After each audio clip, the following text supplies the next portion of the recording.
Good afternoon and happy hump day. Welcome in to the broadcast booth where your Walnut Creek Crawdads stand in second place in the CCL North with 12 straight victories. 10 straight wouldn't exactly be wrong, but it's more than that. It's 12 anyways. Alongside me, Charlie Limoncelli. I'm Harry Setrakian, our producer, Jack Brooks. And man, was it a great day yesterday where the Crawdads got their 12th win. We're going to recap that right now on today's pregame, which is brought to you by Up the Creek Records. Up the Creek is a great record shop right next to the Ace Hardware in downtown Walnut Creek. They buy and sell new and used vinyl records, CDs, and cassettes, as well as skateboard gear and a variety of other fun gifts like yo-yos and hacky sacks. They also have an all-ages live music venue that hosts local bands every weekend, so check out who's playing at upthecreekrecords.com or their Instagram at upthecreekrecords. Let's check out what's been happening up the creek and Charlie yesterday. Man, it was a game that was rolling right along. First 4 innings, nobody scored through the first half of the game. 4.5 innings, top of the 5th. It was still scoreless, but then from the bottom 5th and on, the runs started to come in. Sonoma scored 2 in the bottom of the 5th, but then the Crawdads exploded for 10 unanswered runs from the 6th until the 9th, and ended up with a commanding 10-2 victory. Boy, it was kind of wild to watch. Absolutely. It was a game where you kind of got to see everything, Harry. A bit of a pitcher's duel through the first 2 innings. Joey Lorenzini debuted for Walnut Creek, and he was spotless. 2 innings, 4 strikeouts, 1 hit batter, but no hits and no walks otherwise. Then Jake Andreas for the Stompers was magnificent. 4 innings, 2 hits, 2 walks, and 7 strikeouts, 2 hit batters for Andreas. I mean, those 2 guys were just going at it to start. Then Haskins and Delaney to match Andreas with spotless innings of relief after Lorenzini for Walnut Creek. Bats were very slow to get going, Harry. They left 5 stranded through the first 4 innings, Walnut Creek did. In total, they added 4 more through the 6th to make it 9, and ultimately it was 13 stranded batters in the game for Walnut Creek. But they still found a way to score 10 runs, that's the emphasis. They waited and patiently saw pitches once they got to the Sonoma bullpen, and that's where it all fell apart for the Stompers. Harwell was solid, allowed the first run to Walnut Creek. Schnitzer in his inning allowed another run to Walnut Creek, and then Heredia and Leginto completely fell apart and allowed 8 combined to Walnut Creek. It was all about passing the bat eventually for the Crawdads in the late innings, just finding a way to dunk their hits down, getting them down, and just moving the line in several different ways, taking advantage of a couple of Stomper errors. There were officially now 2 errors on the books. There were 3 yesterday, but Ryan Ellis had a 2-base E5 in the 8th inning that has now been changed to a double, so that was a difference there. So Crawdads finished with 15 hits, 10 runs, no errors, 13 left on, 2 runs, 6 hits, and 2 errors for Sonoma, and they left on 5 runners. So not a whole lot of base runners overall for Sonoma, but had a hard time getting it in. However, again, the Crawdads, big-time offense in the last 4 innings. Here's how they got it done yesterday.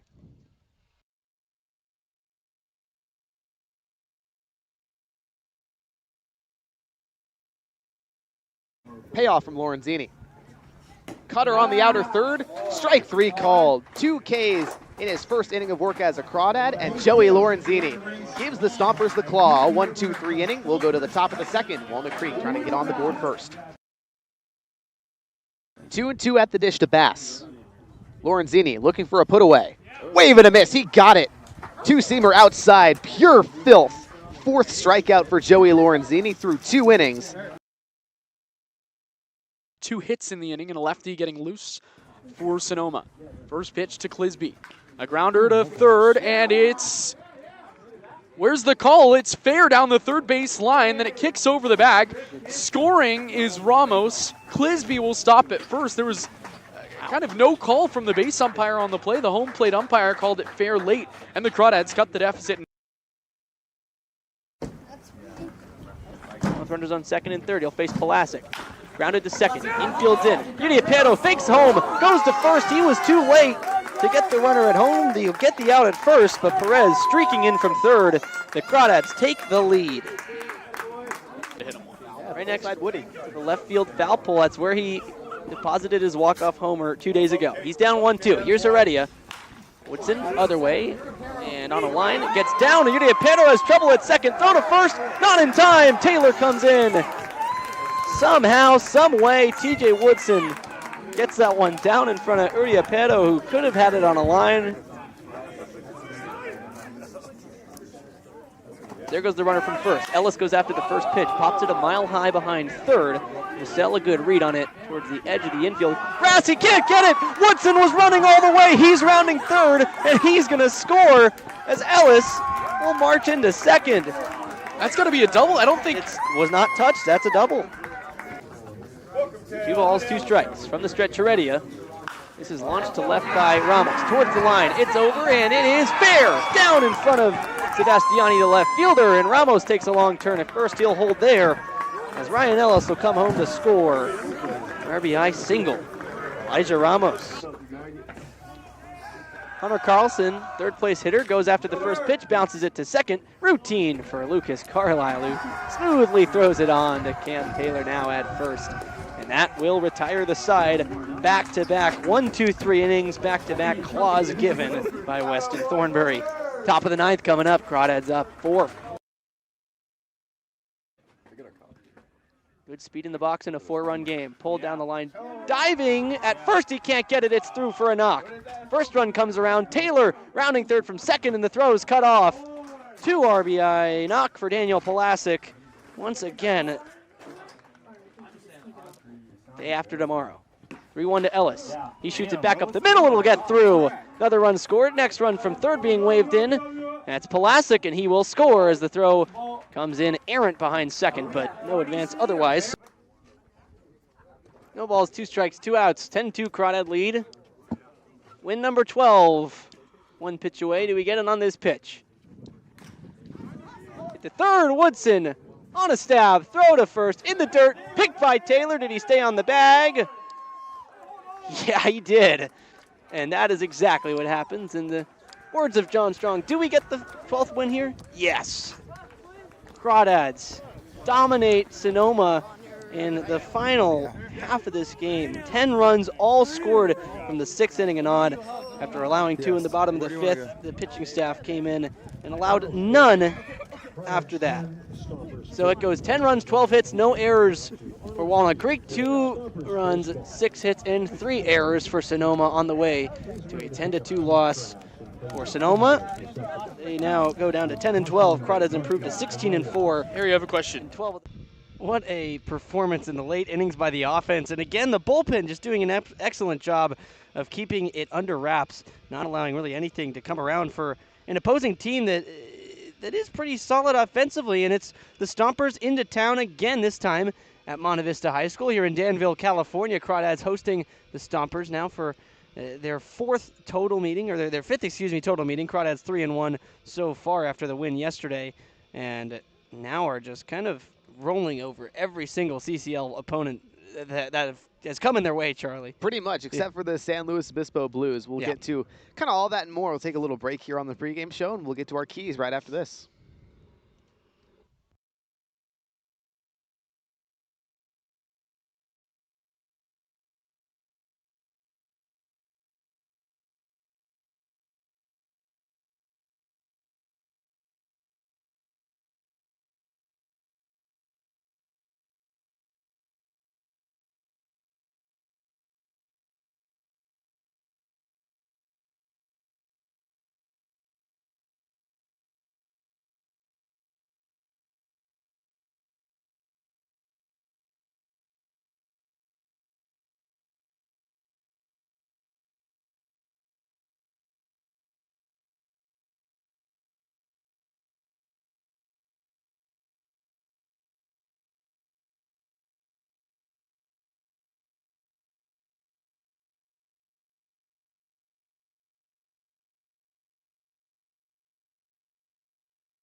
Welcome back to the pregame show brought to you by Up the Creek Records.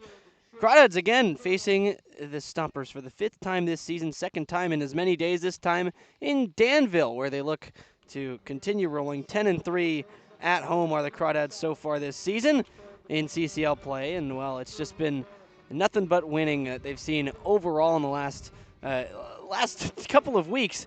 But the keys to continue to do so for today, Charlie, look like this. Keys to the game. Number 1 is to get to the starters. Crawdads have had a lot of trouble against Sonoma's starting so far. Yesterday, Jake Andreas went 4 innings, gave up just 2 hits, no runs, 2 walks, 7 strikeouts. Pretty reminiscent of the start he had the last time he pitched against the Crawdads, which was 2 matchups ago against Sonoma, where he went 4 innings, gave up 1 hit, had 2 strikeouts and 2 walks, but only threw 50 pitches. And it's been a trend for them all season, and specifically against the Stompers. It's just they have not been able to get to the starters, and they kind of have to play this comeback role, which has worked, but it doesn't feel sustainable. No, it's really not sustainable, and they have another really tall task set out for them again today. Tabor Fast, the left-hander, on the hill for Sonoma. Washington State guy, rising redshirt senior with the Cougars up there in Pullman, and he's been pretty good. His first start was June 17th against the San Luis Obispo Blues. He was perfect. 3 innings of perfect baseball, 1 strikeout, no hits, no walks, no errors, no nothing. And then they pulled him, obviously, not obviously, but Slow would go on to win that game 3-2, but a magnificent start from Fast. Then he faltered, Fast did, his last start against the Menlo Park Legends, in which he went 2 1/3, 3 hits allowed, 5 runs, all earned, 2 strikeouts. Crawdads are hoping it's more of the latter from Tabor Fast, but the potential is he could be much like Jake Andreas was yesterday and completely shut down the lineup. Crawdads have done a nice job, 3-0 in the games against left-handed starters this year, so a chance to jump on Fast early. Number 2, then, capitalize on mistakes. They've been doing it very well against Sonoma, a team that tends to make quite a few errors, 2nd most in the CCL. They're well clear of the most, which is the San Francisco Seagulls. I think they're almost 30 off that, but 41 errors made by the Stompers. They made a couple yesterday, and each time the Crawdads ended up scoring a run off of them. So it's been the trend against them, again, recently, where Crawdads have just, if you extend the inning for the Crawdads offense, they're going to make you pay. Absolutely. This is a Crawdad team where the bats are so potent 1 through 9, and they get on base really well. So if you allow them extra base runners, you move the lineup down closer and closer to the top, especially like, for example, let's say that you allow Pettis to reach on an error. Then you've got Ramos with contact ability to get him across, Aldridge and Carlisle with on-base ability to get across, and then Pulasic an RBI chance, and he's been able to cash in those a lot this year. So you can't give the Crawdads free base runners, neither walks nor errors. In this specific sense, you know, we're talking about the errors, so Crawdads need to hope that Sonoma kind of does the same thing, has some errors, and, you know, do what they've been doing, capitalize. They've been so good at it. And then for the Crawdads defense is to make no errors again. Did so yesterday, and again, just gives you a chance when you're not giving any extra 90s in the field. Crawdads are 5-1 in games where they make no errors. They had back-to-back games of at least 2 errors, including the 5 that they made against the Stompers in Sonoma on the 27th of June, and that was upwards of, that was the season high. So they've really come down from that. Again, going from 5-2 to then 0, that's a big improvement. So just keeping it clean again gives them a good chance. Absolutely, and defense is so fundamental. You win games based on playing good defense, and the Crawdads have the past couple of days. I think it looks really good. You've got Woodson, Ramos, and Carlisle. You know, Parker Jr. out of the lineup today, but I think very sound defensive lineup on the infield. Plus, you have Cam Taylor. His ability to stretch over there at first is really good, and in the outfield as well is fantastic defensively. Aldridge, Pettis, and Pulasic are just stalwarts. They can cover so much ground. So they're set up well to play error-free defense. Just have to actually go out there and do it. And number 4, to keep attacking hitters for the pitching staff. Just keep throwing in the zone, trusting the stuff. It's done well so far. Crawdads racked up the strikeouts yesterday, 12 of them total among, what is that, 5 different pitchers? 6 different pitchers, 12 strikeouts. So each of them had averaged at least 2 with the starter, Lorenzini, grabbing 4. So just continuing to attack hitters in the Sonoma lineup, which does also tend to strike out quite a bit. Yes. And living in the zone for them, because they can take walks too. 107 walks, 4th most in the CCL, but there are 188 strikeouts, also 4th most on the offensive side. Then finally, to just forget yesterday, same opponent. You beat them up pretty good, but hey, it's a brand new game. Start 0-0, and you start in the field as well. So Sonoma has a chance to set the tone. Just forget that one, right, and execute just like you did. Absolutely. Yesterday does not matter. The only thing that matters is the next play and being able to execute said play. Walnut Creek got to keep their eyes forward, not looking back. They've won 12 straight, and in doing so, they've been able to keep their eye on the opponent right in front of them and play to that standard in order to beat that opponent. Absolutely. Crawdads looking for their 13th straight win. They look to do it here at home before heading to Alameda tomorrow. We'll take a quick break as we bulldoze towards first pitch here on the Up the Creek pregame show.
Well, after a longer than usual break, we are back on the Crawdad Streaming Network and ready for first pitch. Today's first pitch time and temperature brought to you by Meadowlark Dairy, an official partner of the Walnut Creek Crawdads. Meadowlark Dairy bringing Old Town vibes and family fun since 1919. Temperature 76 degrees, but already falling a little bit. I'd call it brilliant, though. Not a cloud in the sky. Taking a look at today's starting pitcher matchup, sponsored by Danville Chocolates, an official partner of the Walnut Creek Crawdads. And for the Crawdads, it is Alex Gomez making his first start of the year, though his sixth appearance.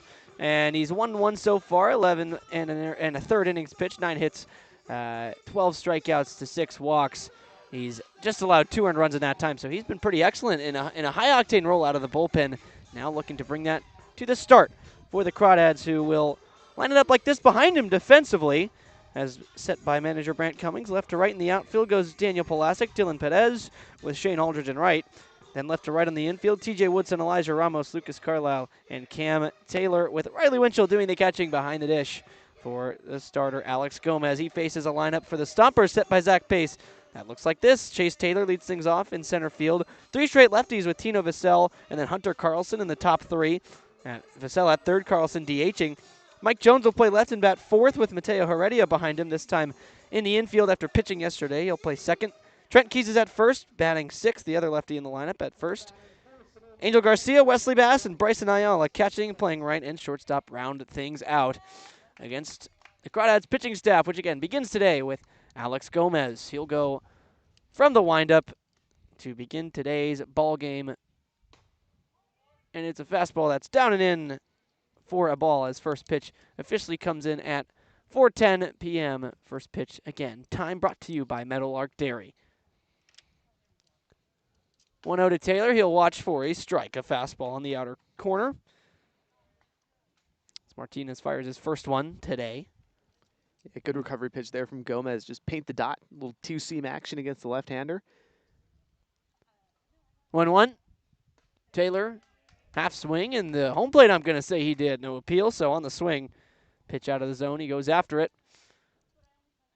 Gomez will give you a few different looks. Fastball, changeup, slider for the most part. Fastball, changeup is about 80% of what he throws, 85% on some days. 1-2 delivery, a changeup outside to the lefty Taylor. You'll see the changeup a lot to the lefties. He can also sweep the ball as well, so the slider sweeper comes a little bit more often against the righties.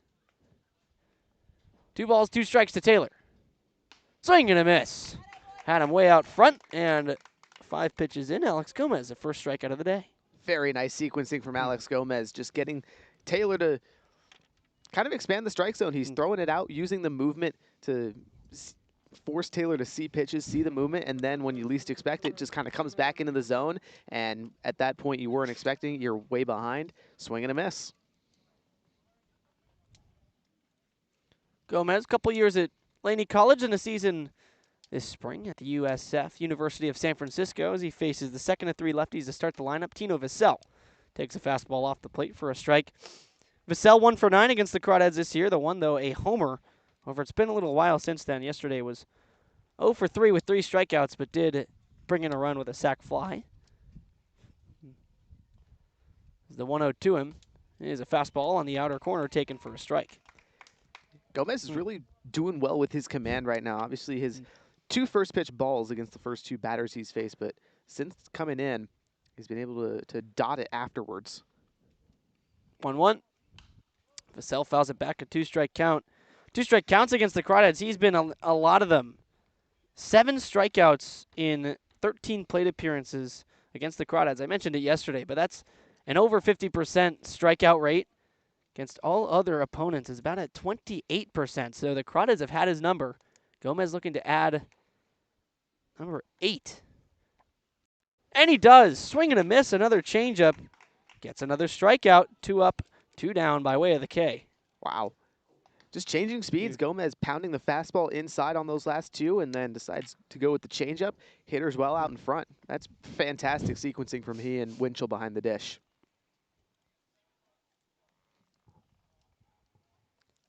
Gomez, a guy who during the spring kind of walked a lot of guys more than he struck out. And 13 batters and 12 1/3. So It was a walks per 9 over 9 innings. He's about through 12 and a third now. With one more out, he will be. It's the first pitch, wave and a miss by Carlson. Another changeup working beautifully. But right now, he's through 12 total innings. He's only walked 6, and he's now struck out 14. So he's getting the command, getting the sequencing under control here this summer, and looking for another potential big spring.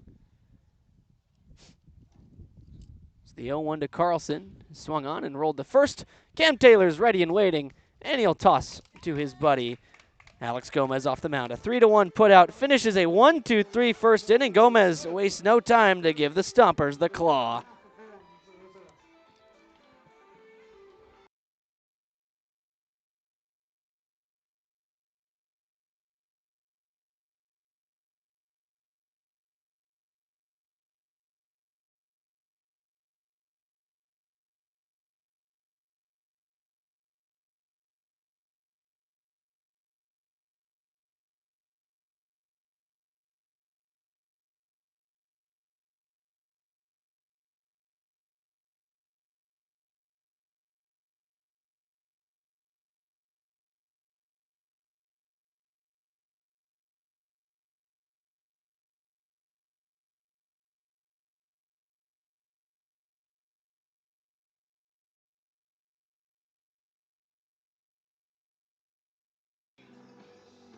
Bottom of the first coming up. Let's take a look at the other half of today's starting pitcher matchup, brought to you by Danville Chocolates, an official partner of the Walnut Creek Crawdads. For Sonoma, it is Tabor Fast, who I believe the Crawdads yet to see so far this season, at least as a starter. Correct. And he has started 2 games overall, just gone 5 1/3 and has given up 5 runs. So kind of some troubles at the start of his season so far, but the strikeout stuff kind of there as well. 2 strikeouts and 5 1/3. You'd hope that would be a little bit higher. Rather,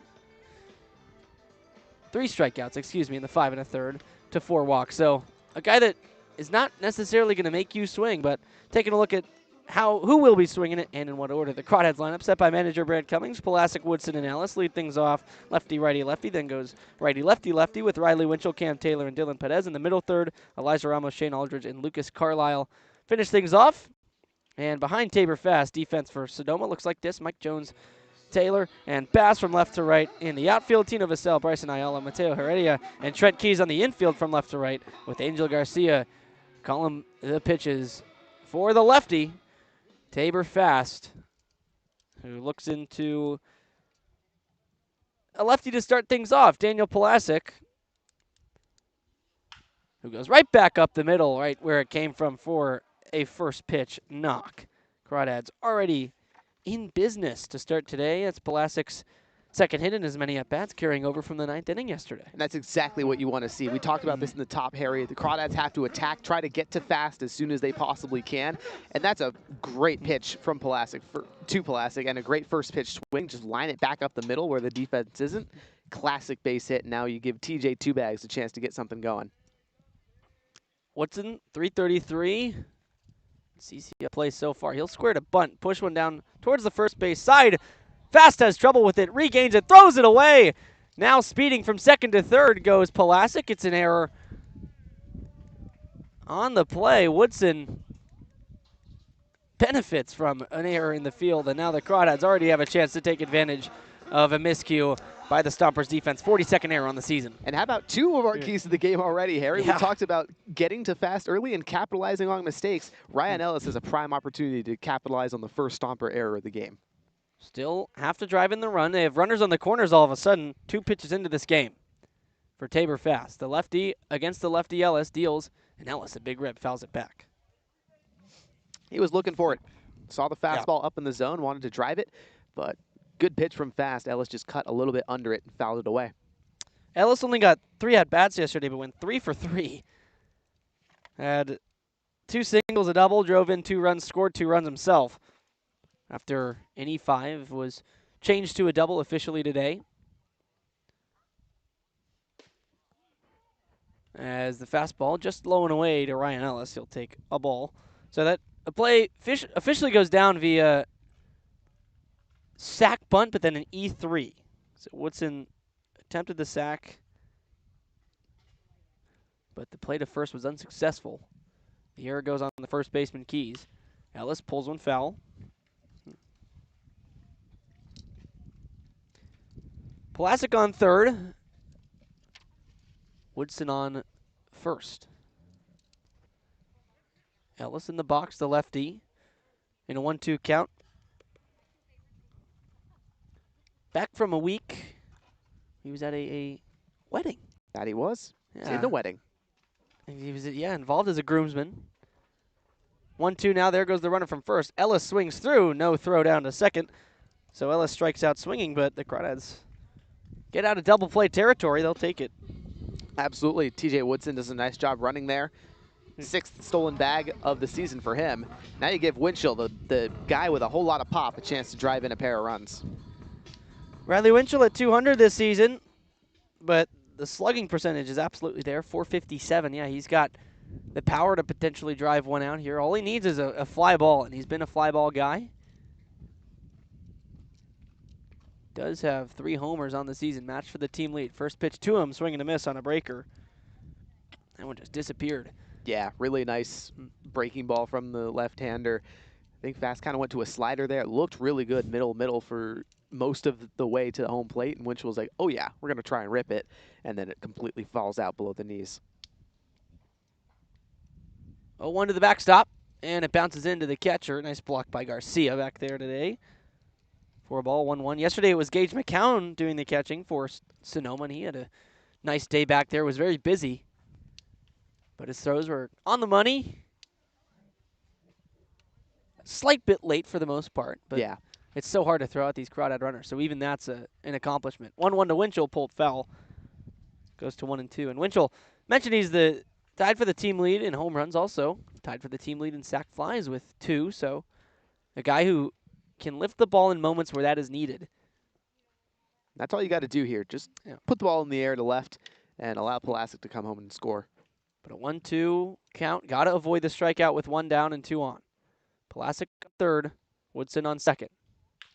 Goes back up the middle. That'll do the job. Shortstop Ayala to his left. Goes to first. And Winchell's retired, but he will drive in the run from third. Pulaski scores, and Woodson goes up to third. That absolutely will do as well. Just put the ball in play, and he does. Pulaski, too much speed. Ayala wouldn't have had a chance on the slow grounder. And it's been a while since the Crawdads have struck first, ever since the game against PBG. The 21st of June it was. Wow. The last time the Crawdads scored first. As now Cam Taylor looks to add on. He takes the fastball inside. That's not what these Crawdads are used to, Harry. Man. They've struck first in a lot of the games this season, but it's good to know that they can play from behind effectively. That's so valuable come playoff time. 1-0 to Taylor.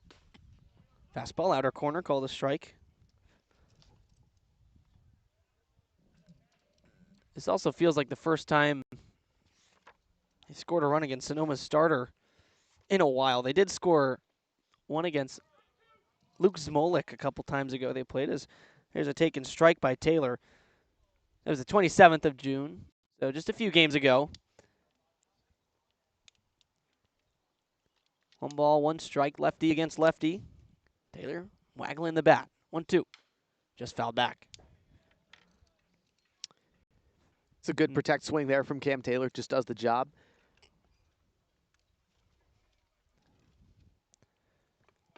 He'll take his A swing in any count. Got it off there, really trying to drive the ball to the pole side.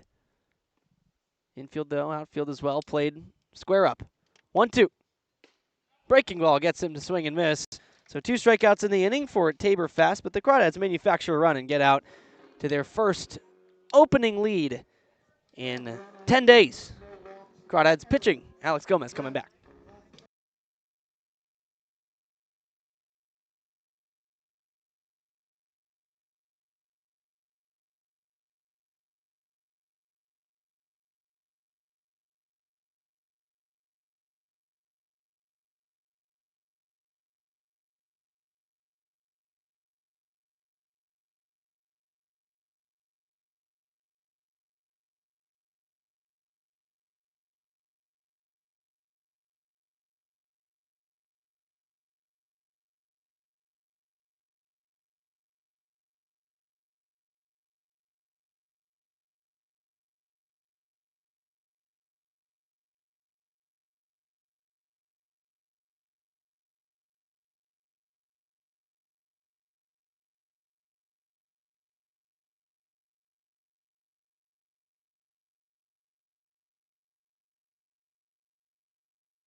4-5-6 trying to get to Alex Gomez, who cruised through the first inning, 2 strikeouts and a 1-2-3 with just 10 pitches thrown.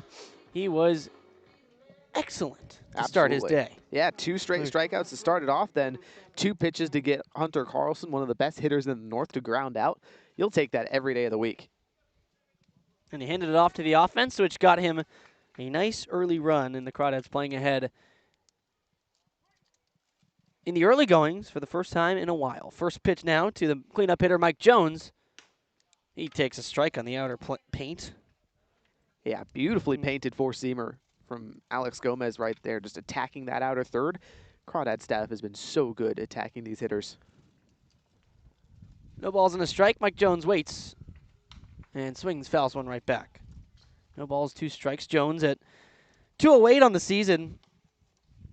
Though does have a powerful swing and brings some power to this lineup. Does have 1 extra base hit in 8 attempts against the Crawdads. That's the only hit he has against Walnut Creek this season.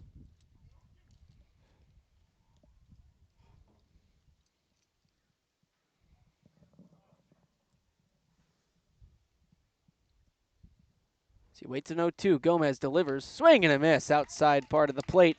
Went chasing. Already the 3rd strikeout of the day and 4 batters. And Gomez keeps rolling. Yeah, he looks magnificent right now, Harry. I mean, that's a perfect at-bat. 3 pitches, 3 strikes, 1 a wave and a miss. It's exactly how you do it on the hill.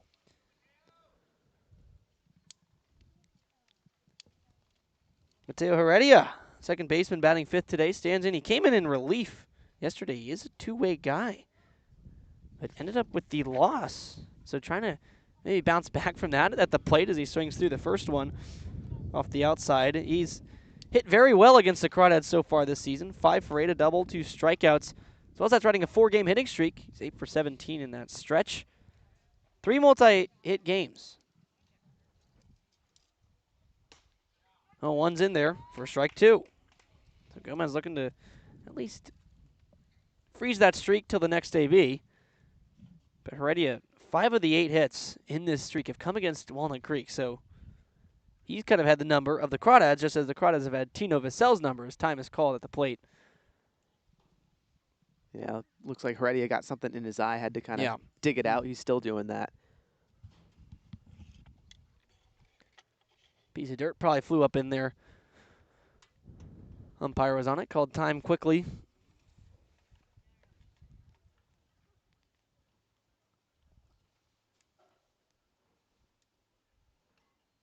And we're back to action. Gomez has an 0-2 count. He's been commanding these hitters very, very well. 0-2 delivery, a changeup, tailing inside for a ball. Good take by Heredia. It feels like every hitter so far has gone after that changeup, whether outside, inside, or low. Way to lay off of it. Now Gomez still ahead, 1-2. Take in just outside for a ball. Yep, just outside and a touch high. But again, really 2 great locations on the last 2 pitches from Gomez. Change up low and away, try to get a bite, and then fastball high and outside, trying to get a whiff. Doesn't get it, but the full arsenal open here. 2-2. Fastball hit hard to the right center field gap. Racing over Aldridge and the center fielder Perez, and it'll split them off the base of the wall, and Heredia will hawk into second with a 1-out double. That ball was tattooed. Yeah, it was. I mean, absolutely smoked. Heredia, I think he was expecting fastball the whole way through, saw it top of the zone, and just slaps it away to the other side. So good 2-strike hitting from Heredia has him on second now with 1 out. And it's his 6th hit of the season against the Crawdads. 6 for 9 now, continues his hitting streak to 5 games. It's a short one, but it's full of extra base hits. Now 9 hits, 3 of them for extra bases, 2 doubles and a triple. As Trent Keys will stand in, the first baseman today. 4th time playing the Crawdads this season. Did not play yesterday, though. Tall lefty awaits. First pitch taken for a strike fastball. Bottom of the zone, nicely thrown again. I mean, it's kind of how Hudson Aber had been attacking hitters, is that fastball just riding low, catching the zone. Gomez doing the same now in his first start of the year. Yeah, it's almost a free first pitch strike. Hitters aren't really going to go after it. They know they just roll it over, so you have to take it. Next pitch swung on and missed. 0-2 this time, the fastball on the outer part of the plate. Yeah, the Heat really, I mean, apart from the hit that Heredia just had, the Heat has been kind of untouchable for the Sonoma batters right now. Gomez working it really good on the four-seamer. Now 0-2, the changeup's open. Might want to just go at him again, though. Yeah, especially change-up low away, fade away from the right-hander. Tries to spot the fastball, but just taken for a ball. Instead, went with the Heat third time, tripled up on Keys, and why not? It worked the first couple of times.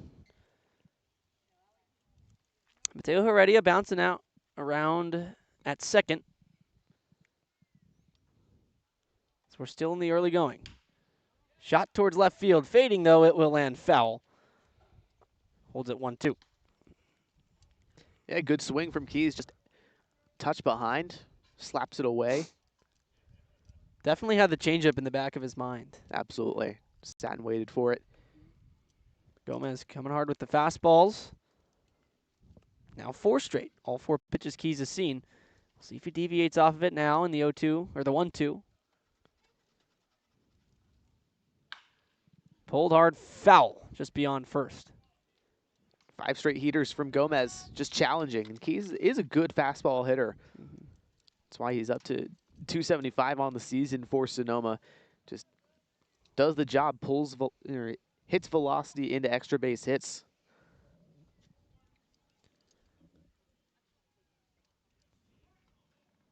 Looking to do that here. Just needs a single to the outfield to drive in the run from second. Mateo Heredia, he's got good speed. It's Ramos holding him on. Now he'll head back to short as Gomez comes home, and it's a fastball eye level for ball 2. Yeah, reset the eye level, even on that waste pitch. You're not entirely mad at it if you're Alex Gomez. Perfect time for a cutter inside or a changeup low and away. 2 balls, 2 strikes. Gomez trying to get Keys down. With 1 down in the inning, he gets him with a changeup. Swing and a miss. 4th strikeout. Now the 4th swinging strikeout as well in the second out this inning.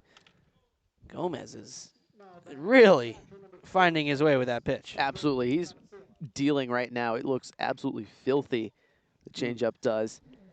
And, you know, that's the perfect time. You're feeding Keys a whole lot of fastballs. He's expecting it. He's adjusted to that speed. Then you go off speed, and he's way out in front. It's classic pitching. Quick meeting on the mound just between pitcher and catcher, the battery duo of Alex Gomez and Riley Winchell. Having a quick chat before Angel Garcia, the counterpart of Riley Winchell today, comes up, the catcher for the Stompers. Potentially from second, maybe Heredia had a sign, perhaps, for what Gomez was going to bring. Crawdads have had a couple times where the opposing players, runners on second, will figure out the sign system. First pitch now to Garcia, low and in on the fastball. That looked good to me, but just a little bit inside. Not a bad miss, all things considered. Certainly was very close on that inner corner. To the righty, 1-0. Garcia waits on it and hits it into left. It's down in front of Pulasic. Heredia's going to get the wave. Throw coming in, cut off by Woodson. Now the throw home. It's in time, but Winchell can't hang on. Heredia comes in to score. It was a good operation. Just the very last part. I mean, making that swipe tag on a bit of a low throw and trying to, again, get the tag quickly before catching the ball. It's a real tough thing to do, so just squirts out of the glove, and now Stompers on the board. They even it up. Yeah, really great piece of hitting from Garcia. Got the job done. Saw the pitch he liked and served it pull side. How about Pulasic, though? Really good throw in the outfield. Woodson had the right cutoff, had the throw down to Winchell in time. Just one of those ones that gets away from you. That's one you can't be too mad at. Obviously, Riley Winchell's going to want it back because there's a check over to first, but that was an excellent relay. It really was. Absolutely. Hard hit to left. It was a bit of a risky send over at third. I mean, a shallow left, hard hit ball, but early in the game, why not try and get it going? And, well, it paid off. So a good send in the end. Wesley Bass, right fielder, stands in and hits it out to his counterpart in right. Shane Aldridge, he'll settle under it and put the glove on it. So 1 run comes around on a double and a single. We're tied up after the top of the second inning, bottom of the second. Crawdads 6-7-8 due up.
Bottom of the second coming up on the Walnut Creek Crawdads live stream network. Alongside me, Charlie Limoncelli.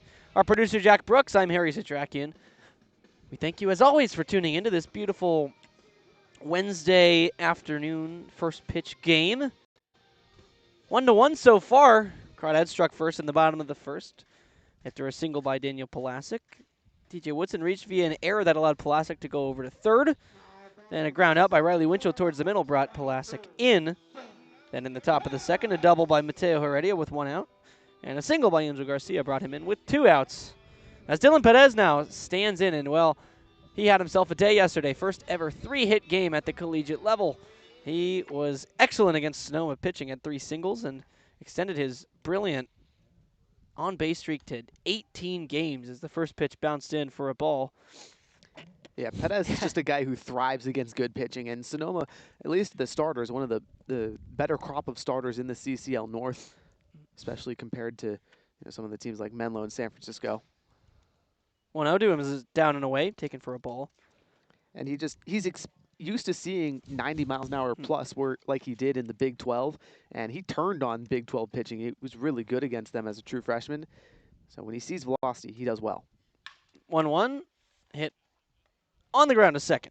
Play made by Heredia. He'll go to first with a sidearm, so Perez will have to wait to extend that hitting streak. But you make a good point. He's now 4 for 9, but came into today 4 for 8 against the Stompers, who have had really solid pitching, and he's hit it well. Now Elijah Ramos stands in, and Ramos, also a guy like Ryan Ellis, who came in for just a few plate appearances yesterday, but really made an impact, ended up as the player of the game. The Worth Group Restaurants player of the game. There's the 0-1 to him, skips in. I suppose just the peasant in the pair player of the game. Nonetheless. One of the three. Yeah, Ramos was rather good. I mean, he's just killing it against his former team, the Stompers. Ahead 1-0. Delivery from Fast is on the inside part of the plate for strike 1. And Ramos took over for Kevin Parker, who got hit in the hand. So eventually he had to come out, and Ramos had 4 plate appearances, and yeah, got on base 3 of the 4 times, drove in a run, had 2 hits. This one's chopped high to third, cutting it off Vassell. He'll make a high throw to first, and Keys can't make the tag. It'll be an error on the third baseman. Vassell is usually very reliable out there. It's almost a guaranteed out if you hit it to him, but that time, not to be. Yeah, he just kind of really floated the throw, and Keys made a really nice leap to grab it, but he was pulled too far off the bag. Didn't have a chance to set down or even get the tag off, which he did attempt to tag Ramos, but he was just pulled too far off the bag for that to happen. Shane Aldridge now in, got the day off yesterday. Facing the lefty Fast, he takes strike 1. Nice 2-seamer tumbling into the zone, and maybe I think Vassell had the speed of Ramos in his mind. Maybe sped himself up a bit when he really probably had a bit more time. But regardless, Crawdads will take it, man on first with 1 out. 0-1 to Aldridge, outside corner. Strike 2. Yeah, Fast painting the zone against the lefty Aldridge. He's kind of settling in. Obviously, if not for the error, he'd have no one on and 2 outs behind him. Instead, he's got to work with the base runner, but his attention solely focused on home. No balls, 2 strikes. Fast way ahead. Ramos stays put at first, and Fast delivers an outside fastball, ball 1 rather. Not quite close to a strike. No, not really. Kind of yanked into the right-handed batter's box. Fast trying to avoid the first free pass via the ball 4 by the...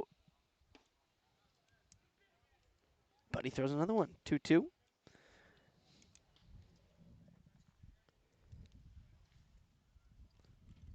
So Aldridge working back in a 2-strike count. A guy who's hit leadoff a few times this season. Fast. 4 walks in now 6 2/3. As this one's dribbled foul back by Aldridge. He stays alive once again. Yep, just a hack where you got to put the bat to the ball, give yourself another chance on a better pitch. Really nice slider from Fast to get Aldridge out in front of it. The newest offensive crawdad, Lucas Carlisle, waits on deck with the top of the order, and Daniel Pulasic in the hole. The Crawdads can get there. 2-2. Ramos is going to run. Aldridge shoots this one back up the middle for a base hit. Ramos now thought for a second hesitated, now goes to third. The throw, though, is going to be in time to get him. Throw back to second. Aldridge is in. But Ramos, that little bit of hesitation cost him dearly. So kind of positive and negative on that result for the Crawdads. Yeah, Ramos, I mean, he has the speed. If he didn't hesitate like you were talking about there, Harry, I think he gets all the way over to third, no problem, or at least would have beat the tag. Aldridge at least is able to move into scoring position, and Carlisle's just been a guy who has been able to flip the lineup over really well with the on-base and contact ability. So you just need him to do that and allow Pulasic to do what he did last time, hit another single. So Aldridge did scoot up to second base on the run and hit, but now still 2 outs. Carlisle going to need a base hit to the outfield to drive him in as the first pitch down low. Straight 8-5 put out in the books. It was a strike by Chase Taylor, the center fielder, and a nice tag by Tino Vassell. Kind of makes up for the error that Vassell made earlier. As the next one's in there for Carlisle, goes 1-1.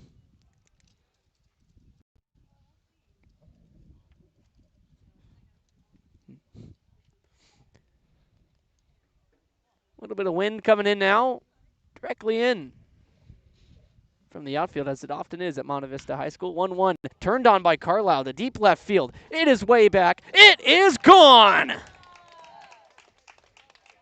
Lucas Carlisle leaves the yard to left field. And with 2 outs, puts 2 on the board for Walnut Creek.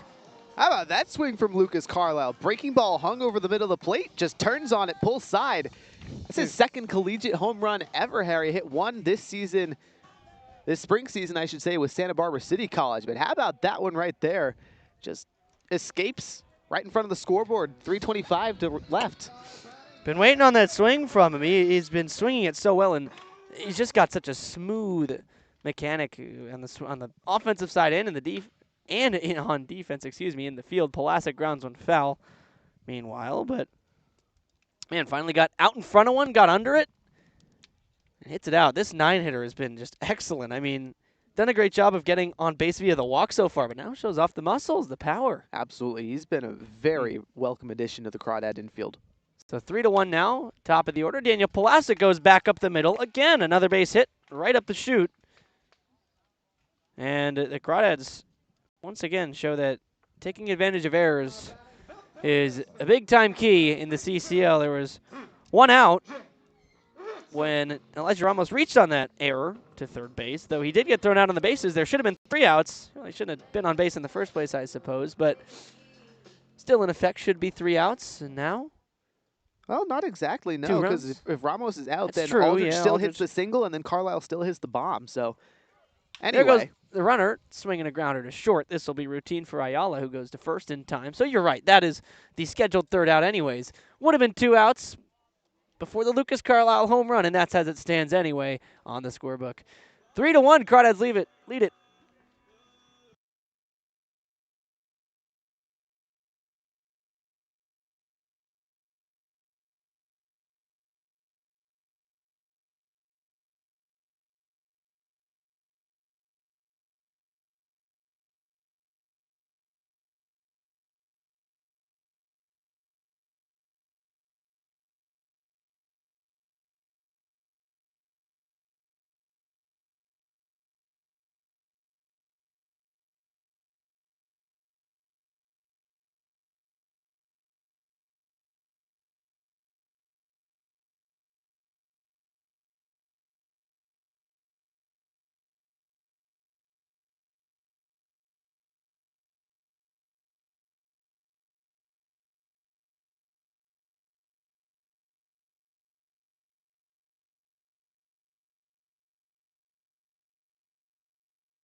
Three to 2, Crawdads lead after a big home run swing by the 9th-place hitter Lucas Carlisle. He's got the lead so far. Thinking about the end of the game, where the player of the game will be brought to you by the Worth Group Restaurants, a local collection of East Bay restaurants owned and operated by Rodney Worth. This includes the Peasant in the Pear in Danville, the Bourbon Pear in Livermore, and the Golden Pear in Walnut Creek. Worth Group Restaurants, an official partner of the Walnut Creek Crawdads, who again lead it 3-1 in the early going. Just 2 innings completed, but scoreboard already being lit up just a little bit, as 9-1-2 will be due up for Sonoma in this inning to face Alex Gomez. And an off-speed pitch lands in the zone to Bryson Ayala, who takes a strike. He's been held off base pretty commonly by the Crawdads this season, 1 for 13 in 4 games.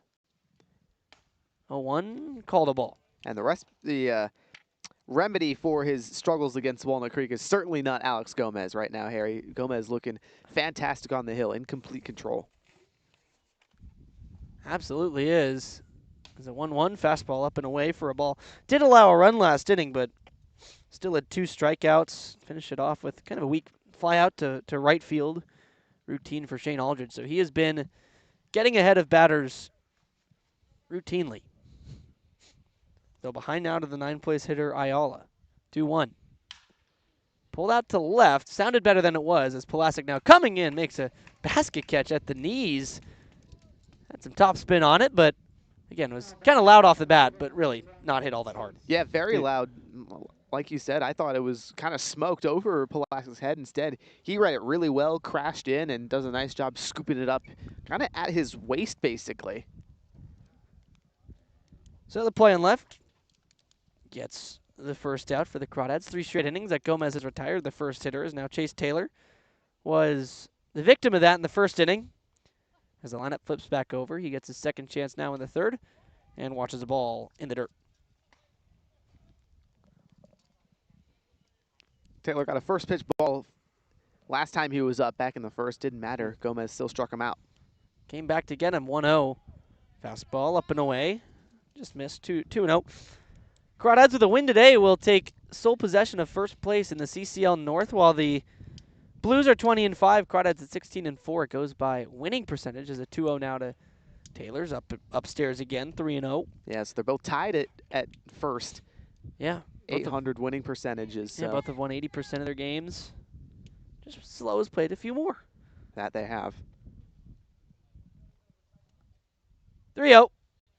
Taylor takes upstairs again, ball 4. 4-pitch walk to the leadoff man, and now Tino Vassell is struck out as well in the first inning, comes back up.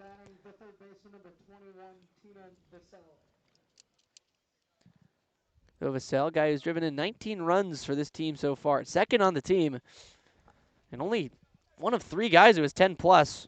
One of 2 guys with more than 12. Hunter Carlson has driven in 24. That leads the bunch. He's going to run her at first, trying to get him over at least. Take strike 1. The 2-hitter today. Yeah, he's just been a very powerful spark plug in the Stomper order. Does a really nice job at the top, kind of can play in all 3 spots, 1, 2, or 3, and either get aboard or plate runs. He's very versatile, and that's why he's an all-star. That's correct. Headed to the All-Star game on July 4th in Reno. 2 USF guys here going at it. Down low, ball 1. Just think about it, how many times maybe these guys face in the lead up to the spring season in the inter-squad games, perhaps. Going full speed, right? Live ABs. So Vassell and Gomez kind of familiar with each other. 1-1, runner stops, and the pitch outside for a ball. Good changeup from Gomez, didn't find the zone. Vassell kind of read it the whole way through and had a beat. Second time through seeing that changeup a little bit better are the Stompers. 2-1 with Taylor on first. That time didn't see it well. Swung way out in front of it. Goes to 2-2. So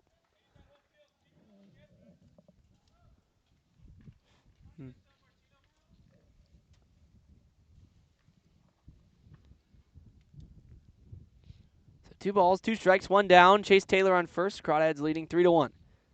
Next delivery, called strike 3. That time gets the backwards K on the changeup, and strikeout number 5 means a new season high in the summer for Alex Gomez. So in his first start, kind of maybe as you expect, going as deep as he's gone in the game, reaches the 5 strikeout mark. That's the most he's gotten. Yeah, it's been a really fantastic performance for Alex Gomez, painting the strike zone, doing a very effective job against both right-handers and left-handers. And, I mean, he's been a multi-inning guy out of the pen for Walnut Creek, so this is not surprising that he's still dealing through 3. He has gone 3 innings a couple of times this season, so he's now up and into Hunter Carlson. He takes the jaw just about, but Gomez, again, a guy who has gone this many innings, but striking him out now at a higher rate. Struck out 4 against the Merchants all the way back on June 6th. Almost a month ago when he went 3 innings. So that was the previous highest as a check over unsuccessful.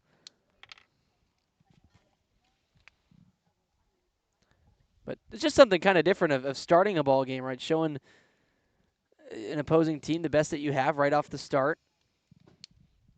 As they haven't seen live pitching yet in the game. 1-0, a mighty rip by Carlson, but comes up empty 1-1. Yeah, he saw the changeup, looked like a fastball low in the zone. A guy, Carlson, that has a really nice long swing, is able to get under the balls low in the zone. He thought he had a chance to lift it out of the yard. Instead, speed just kind of dropped and the ball fell off the table, and he's out in front looking silly. Count even at 1. Runner going to go, and now Carlson hits one to right. Got a little bit under it, though, as Aldridge going to step over to his left just a few steps and put it away for out number 3. So nothing comes around after the 1-out walk, a strikeout and a flyout. Ends the inning for Puffy Gomez.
Bottom of the 3rd, Crawdads command a 3-1 lead, and yesterday it was late that the Crawdads scored, but it became often that they scored in the latter half of that game. All 10 runs came from the 6th to 9th inning, but they kind of strung a lot of hits together early in the game, 13 total. Also walked 8 times in the 10-2 victory.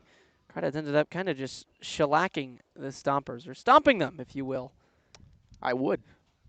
And, yeah, I mean, it's a new day today, but the same matchup, and the Crawdads command it so far as first pitch swinging by Ryan Ellis, rips one into right center. He's going to think about 2, but the center fielder Taylor cuts it off nicely, so he'll hold up at first. 5th hit of the season for Ryan Ellis in just 8 at-bats against the Crawdads, or against the Sonoma Stompers, excuse me. Yeah, Mr. Crawdad just strikes again. I mean, tale as old as time. Ellis hitting against the Stompers. You'd never doubt it, really. One of the primary stompers. Absolutely. So we were using colloquially yesterday. Austin Oda on the mic today at home. He's just doing his normal job. First pitch to Winchell up and away for a ball, but it was a fun time yesterday, of course. Oh, my goodness. It's so fun when we get Always to do is. 3 in the booth. And we will tomorrow. Yes, on the road again. And sometimes just feels like Austin, when he wants to come on the broadcast, feels like bro just thinks he's on the team. Yeah, you know, a little bit. In the dirt, 2-0. But in fairness, we let him think that. Because in reality, he is. You wouldn't be here if not for him. That's true. Most likely. Do you doubt my internship finding ability? No, I just say you wouldn't have found this as easily without him. That's true. I found Arroyo Seco as a part of a class. Well, there you go. It was an internship, and I was like, oh. The assignment was just to basically find an internship that you might want to look at. As a 2-0 to Winchell is off the hands and popped up right to second base. Mateo Heredia is there. He'll catch it. But I'm glad I'm in the north here. Oh, yeah. A little closer to home. Much easier commute for you. Don't have to go down to Arroyo Seco. Although it's going to be fun going down to Pasadena next week to see these two teams. Well, not these two teams, but the Crawdads to play the Saints. And the plan was I would stay with my brother down there for the whole summer, but instead just going to do it for a short weekend. And I think that's, or a short midweek, I should say. As Cam Taylor hammers one to center, but it's on a low line. It's right at Chase Taylor, who makes the catch. And, wow, that one was just scorched out there, but kind of not the right launch angle, not to the right guy. Yeah, great hit, though, from Cam Taylor. I mean, absolutely pieced. Probably his hardest hit ball of the season. Yeah. But unfortunately, straight into the center field defense playing straight up. But a swing for him like that is a positive one so far. I mean, he's been waiting to launch one, in all honesty. But even just find a gap, even just see the ball down a few times. He does have a hit this year, but now 1 for 7 against Sonoma. So Dylan Perez with a runner on, 2 outs, takes strike 1. Front door breaking ball lands in there. Yeah, it's a great breaker pitch there from Fast. Just gets it over. First pitch of the at-bat. Now you put Perez behind 0-1. You can kind of go anywhere you want. No balls and a strike. Ellis off of first. Short lead over there. Here comes Fast. And it's a fastball in there for strike 2. Name like Fast. A good name for a pitcher. Oh, yeah. Definitely. Now, the part of it is that you better throw pretty fast. For the CCL, he does. He does. He gets it up there, mid 80s, high 80s. Yeah, from the left 80s, side. low 90s. Yeah, it's good. 0-2 to Perez, trying to stay alive, and he swings at one up in the zone and misses strike 3. Crawdads go quietly after a leadoff single, a pop out, a line out, and a strikeout, and the 3rd inning.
Crawdads make a call to the bullpen here to begin the 4th inning after 3 solid innings from Alex Gomez. It's the guy they call Zirk. Noah Zirkle in for the 6th time overall this season. Hasn't quite gone his way so far.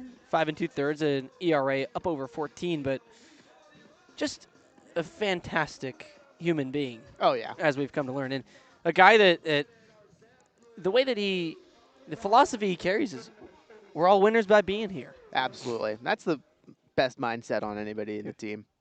Zirkle's just so fun to hang around. Absolutely. He's a great softball team captain, too. Oh, yeah. Picks winners. The winning team, by the way. Charlie and I both a part of that one as Michael Jones stands in for his 2nd time. Mike Jones, he takes a ball out to start Noah Zirkle's day. Good movement, though. I like the kind of cut action there on that pitch from Zirkle.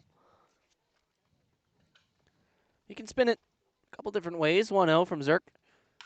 Fastball hit hard to short, but right there, Elijah Ramos collects it.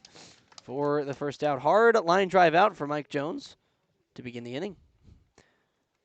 Alex Gomez finished the day after going 3 really solid innings. Probably his best, one of his best outings so far. Absolutely. Gave up 2 hits, did give up the 1 run. This is why maybe it's just slightly below one of the others.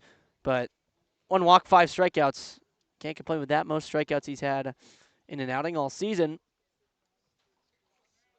And he's yet to go 3 innings without allowing a run. So I'd say this one's probably the best.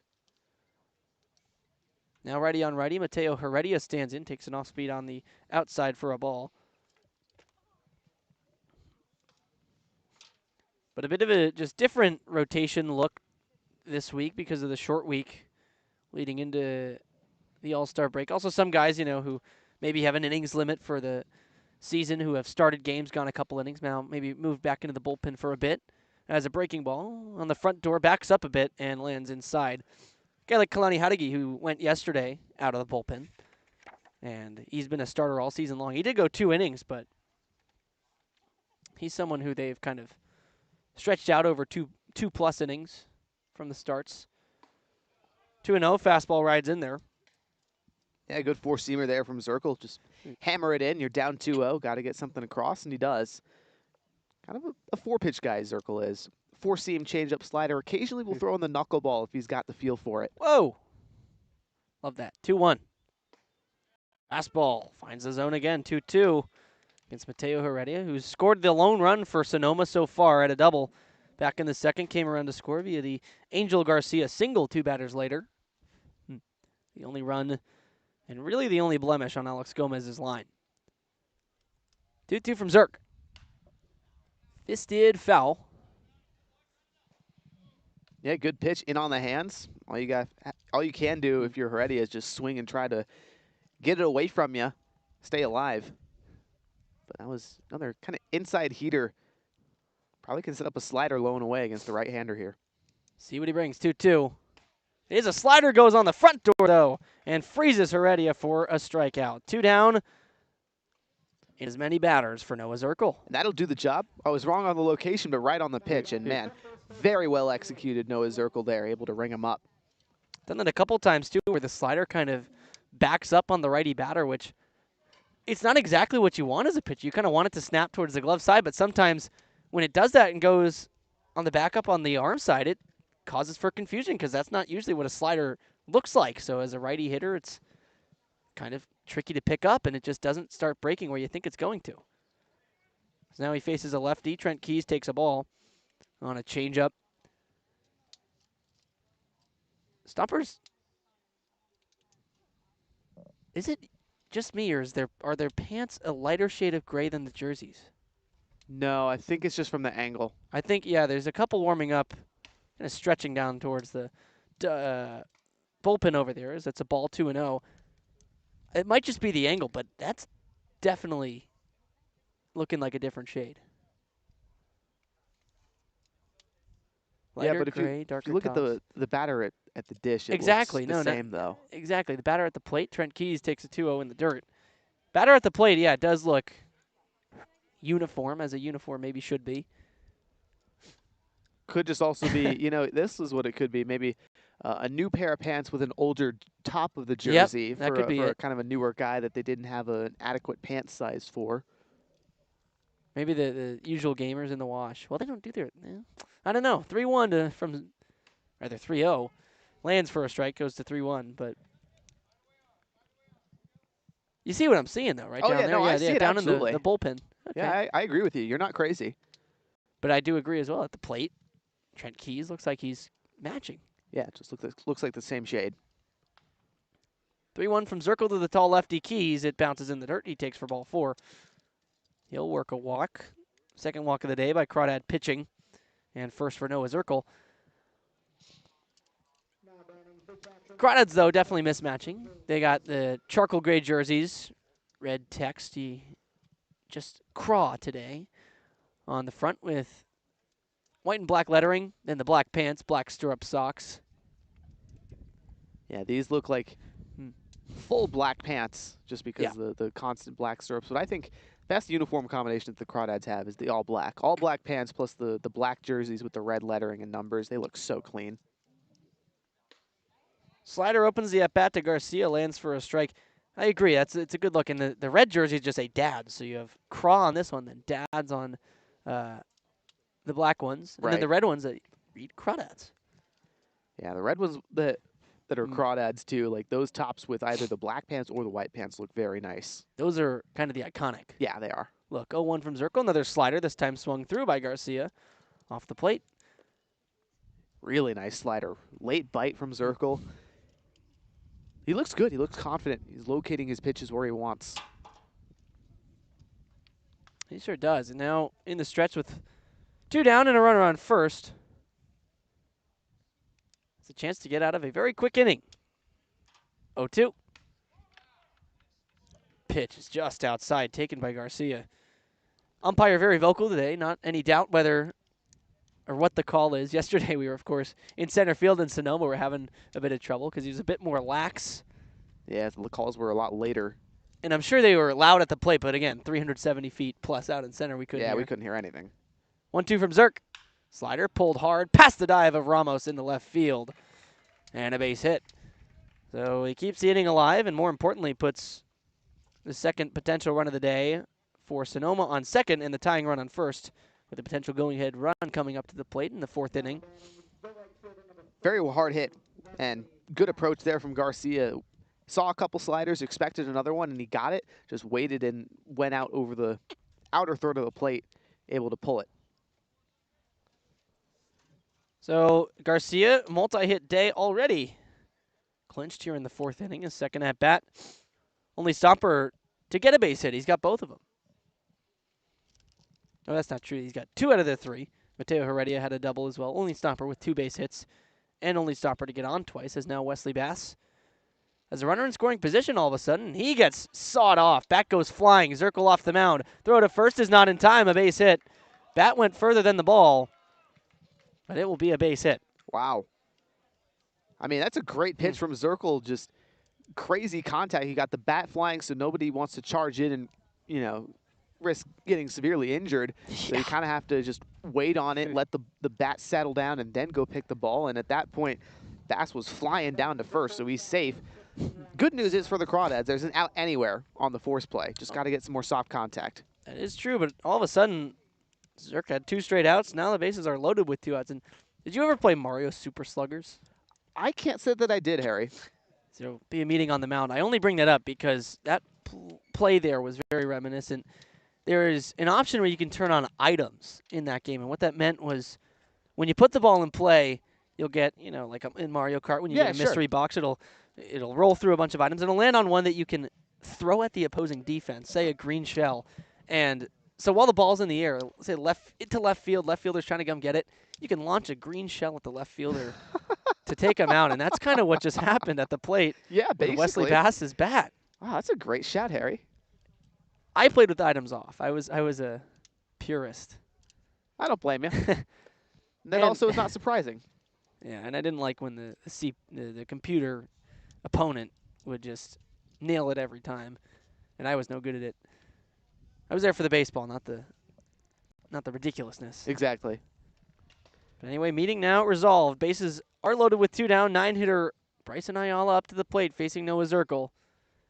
All of a sudden, a 2-out bases loaded situation, and a first pitch changeup is outside for a ball.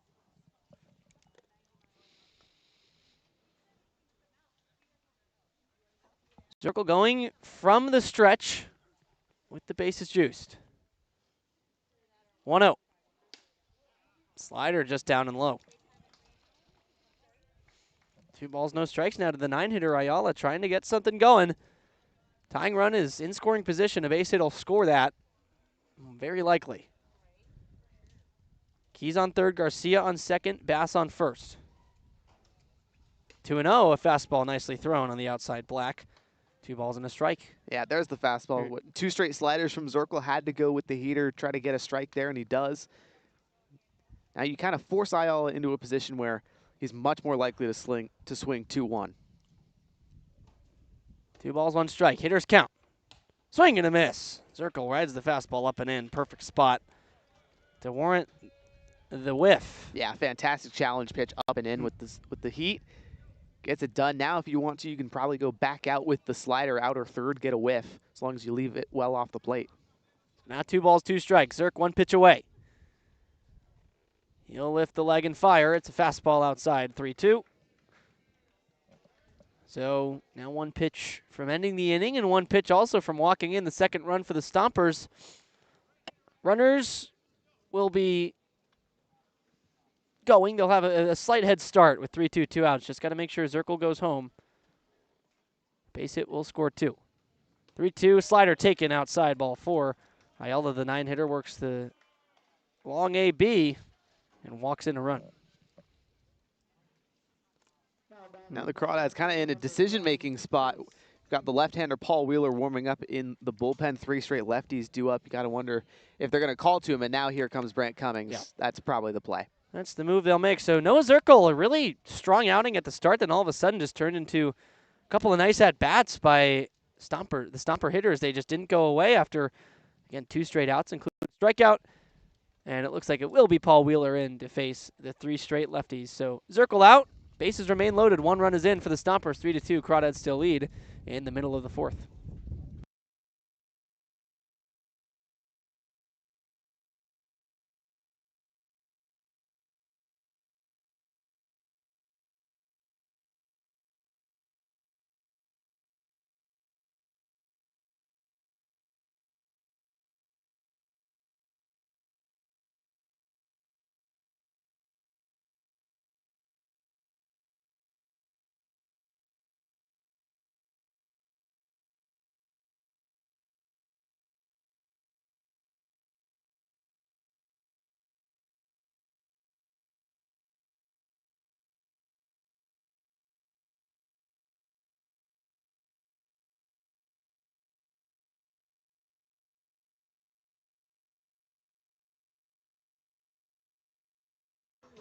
The California Collegiate League's biggest event of the summer is coming to Reno, Nevada on Saturday, July 4th. It's so close. 2026 CCL All-Star Game will bring together the league's top players and feature professional prospects at Greater Nevada Field, home of the Reno Aces. Following the game, fans will enjoy a spectacular fireworks show as part of the America 250 celebration. To purchase tickets and learn more, visit www.calsummerball.com. Paul Wheeler on with 2 outs and the bases loaded. 1 run already in for for Sonoma this inning, and for the Crawdads, Wheeler has been the guy this summer. Lefty, just been dealing. Another USF guy headed to that All-Star game on the 4th of July, and just 3 days. Wow, it's all of a sudden right on the doorstep. Yeah, it's right here, and Paul Wheeler's arguably the most deserving of Walnut Creek's pitcher. He has been purely fantastic. 9 1/3, ERA of 0, 6 appearances, 13 strikeouts, just 3 walks. He induces a lot of soft contact, and he's just going to miss bats. He strikes guys out like crazy. It's exactly the guy you want to go to. Top of the order, bases loaded, 2 outs already. Just need him to get out of this jam. Noah Zirkle in charge of all 3 runners on. Already a run on his line, allowing 2 hits, 2 walks. The second of 2 walks walked in a run. Trent Keys came in to score. Now it's Angel Garcia at third, Wesley Bass at second, and Bryson Ayala at first, with Chase Taylor, the leadoff man, facing the lefty Paul Wheeler. Really tough matchup for Taylor as the first pitch, uncompetitive, bounces in the dirt for a ball. Yeah, when Wheeler's on, the sinker slider is just practically unhittable. He's able to just get waves on the breaking pitch and locate inside with the 2-seam. 1-0 on the inside corner. Sinker lands for a strike. That is perfect spot because it's unhittable. And still a strike. It's now 1-1. Wheeler just needs 1 out with the force anywhere. Slider, you're a little up. Yeah, a little bit too close to the letters at the top of the zone, so home plate umpire correctly awards a ball. But Wheeler, I mean, if he has that down just a hair, probably locates the zone. 2-1, good count for Taylor, still the leadoff man, and he drives one up to center, though got under it. As Perez a few steps back will catch it out there, settling under it. Just the 1 run comes across. Noah Zirkle's day goes 2/3 innings officially with 2 hits allowed, 1 run, 1 earned, 2 walks, 1 strikeout. So Wheeler comes in, dances out of trouble. Crawdads still lead it 3-2.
Bottom of the fourth. Crawdads have the bottom of their lineup due up. Elijah Ramos, Shane Aldridge, and Lucas Carlisle. But the way that the bottom of this order has been producing for the Crawdads in the last, week? I'd say. I mean, seeing the bottom due up is perhaps worse than seeing the top.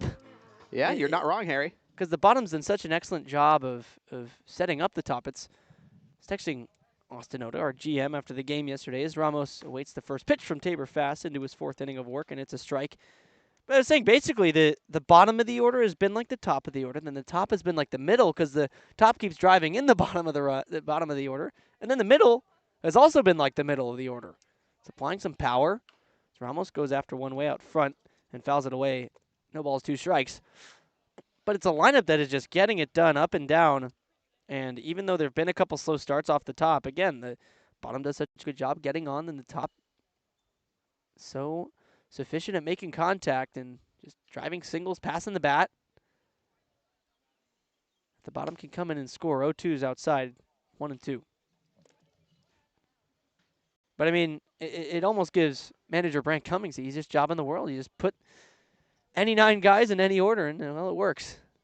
Seemingly so, but there's a little bit of science to it. Absolutely.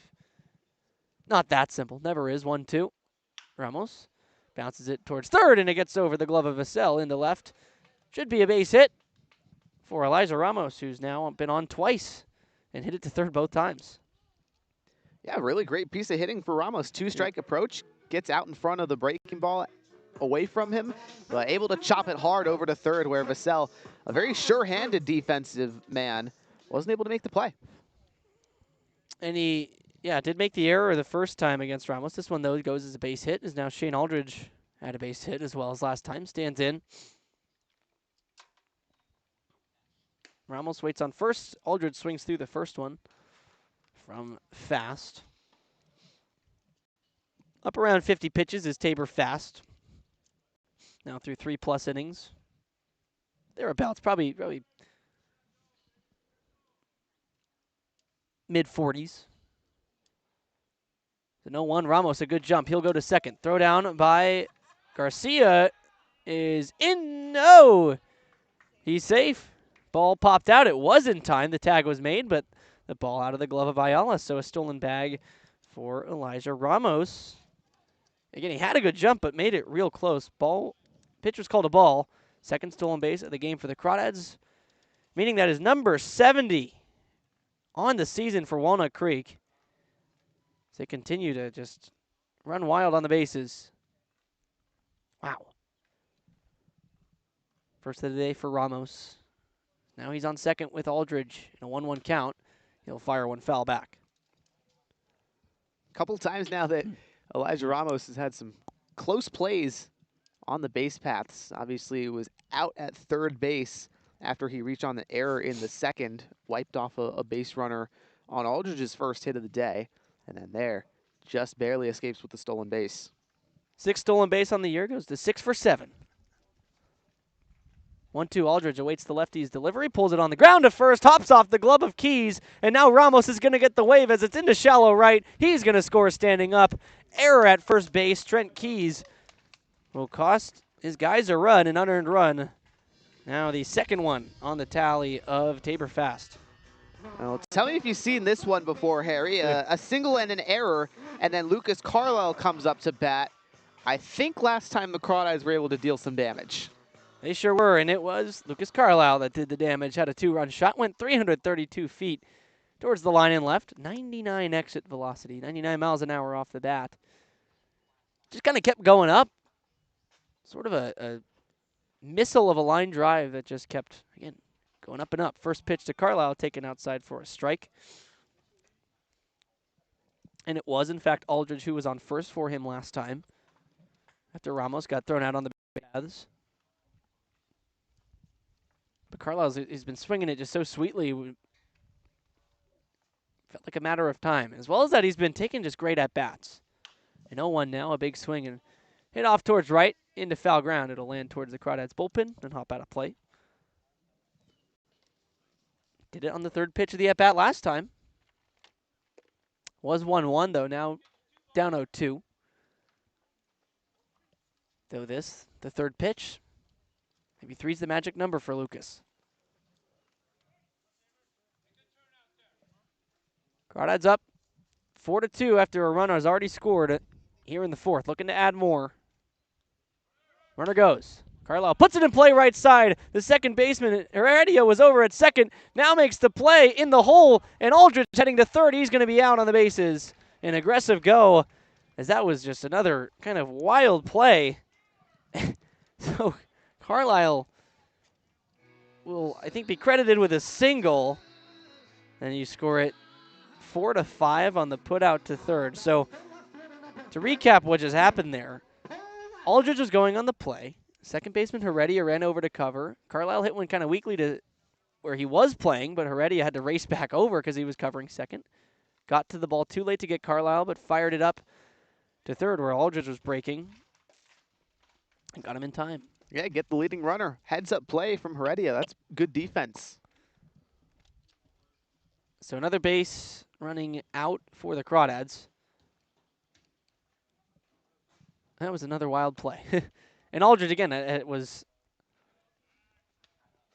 running on the pitch, so just kind of had that natural momentum. Thought, why not try and take an extra base? With nobody out, you don't want to make the first out at third base. You don't want to make the first or third out at third. It's kind of the saying in baseball.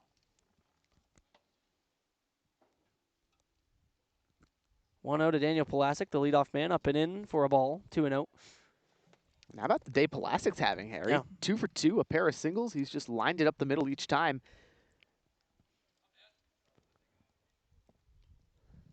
Both times up the middle and scored the first time around in the first to lead off the game. Scored on the Riley Winchell ground out.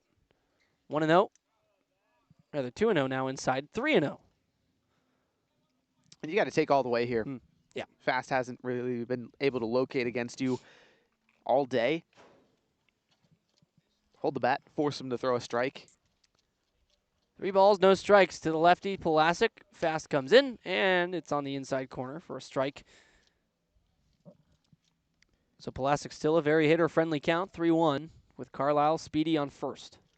And this is more of a yellow light, I'd say. If you like the pitch, yeah, if you guess right, go ahead and turn on it. But if it's not the pitch you were looking for, just let it go.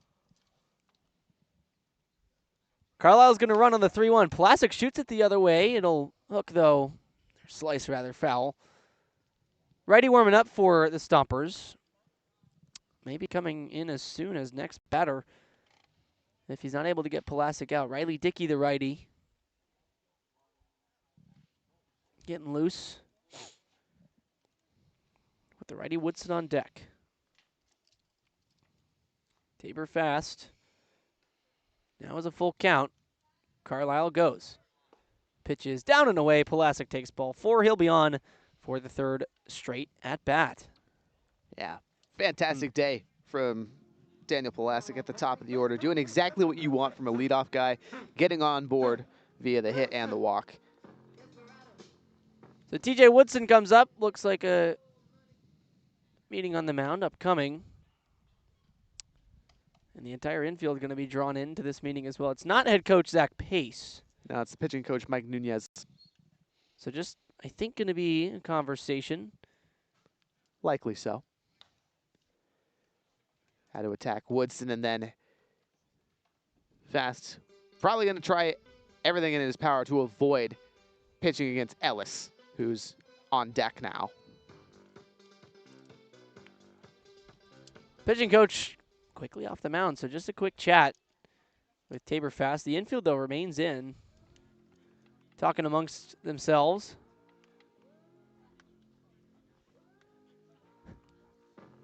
So TJ Woodson will get to face the lefty. Fast for the 3rd time today. Sorry, my attention's averted a little bit. Bit of a wild pitch in the bullpen in left field. That one wasn't even close, and now it's in left field. Yep, now the plate umpire is going to call time. Riley Dickey threw it about 10 feet over the catcher. Can't be doing that. So runners on first and second, Carlisle on second, Pulaski on first for TJ Woodson, who watches a 56-foot curveball for ball 1.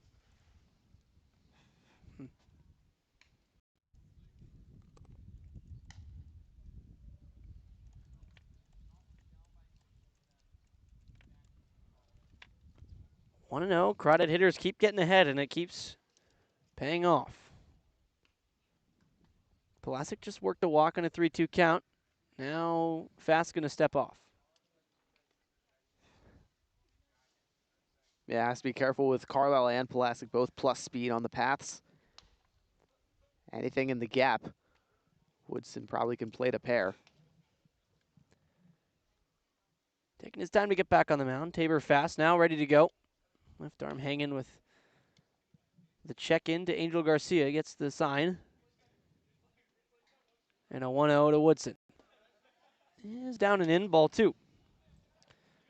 Yeah, good take. Woodson, very disciplined guy at the plate. I mean, there's a reason why he's on a 9-game hitting streak right now, Harry, and it's because he takes pitches really well. He doesn't swing too much at stuff that's outside of the zone, and he puts the ball in play where the defense isn't. Looking to extend that to double digits. Did get on in the first via what was a sacrifice attempt, but got on because of an error made by Trent Keys at first. Keys, one of 2 errors he's made so far. 2-0, Woodson turns on one, hits it high and deep to left field. Jones chasing back at the track. He'll reach up at the wall and make the catch. Tagging at second was Carlisle. He'll be into third standing. Woodson gave it a ride. Just not quite enough to ride it up out of here. It was close. It was very close. I mean, you know, if he gets a little bit of friendly wind, that thing is gone, no problem. I mean, heck, even a 5-mile-an-hour gust of wind puts that ball over the fence. Instead, 3 feet from hitting a homer. So now 2 men are out with Ryan Ellis up and runners on the corners. Still a shot to extend the lead to even more for the Crawdads. Up 4-2, did score once this inning to match the one scored in the top of the inning by Sonoma. Sonoma also had 1 in the second, but the Crawdads 1 in the first and 2 in the second. Had them out early. First pitch from Fast on the outside corner, taken for a strike.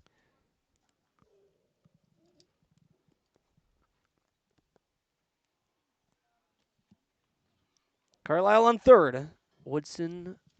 Pulaski on first. Woodson, the fly out, allowed Pulaski to tag, Carlisle to tag to third. Pulaski's going to go from first. A curveball taken outside and no throw down. So a ball on the pitch and an easy stolen bag for Daniel Pulaski. Doesn't get easier than that. Now Ryan Ellis, base hit, will score 2. Yeah, that it will. Just got to do what Ryan Ellis does best. Put the ball in play to the gaps. He is such a sweet swing. He's kind of the definition of short to it, long through it. Bat stays in the zone a long time, though his hand's still very quick. 1-1. Taken for a ball.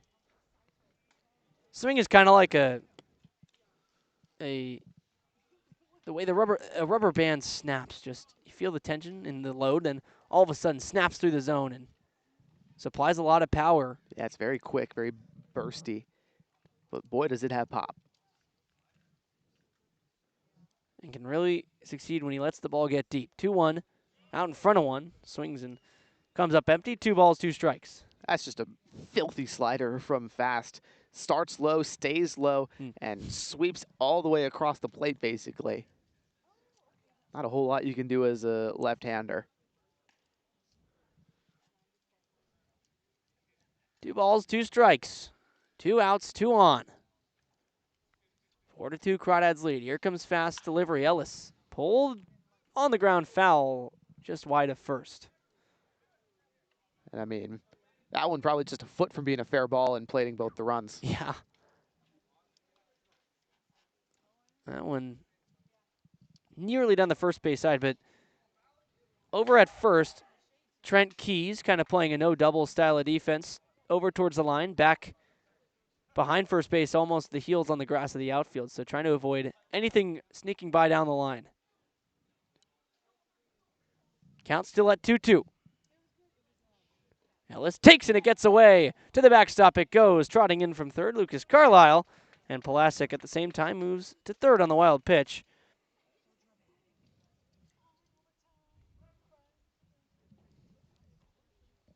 No balls and a strike. Cam Taylor awaits readily on deck. If Winchell can get on, he's going to come up, and Winchell shoots one high to the right center field gap. Racing back is the right fielder Bassin over into the gap. He'll streak in to make the catch. So just throwing 2 pitches and getting out of the jam is Finn Chapman. 3 runs come across for the Crawdads in the inning on 3 hits, a couple errors, and a couple stolen bags as well. Help them out. 6-2, Crawdads lead it after 4.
Crawdads lead at 6-2, and we believe had a bit of a connection issue. So to fill you in on how they got those 5th and 6th runs, Lucas Carlisle singled after an out recorded.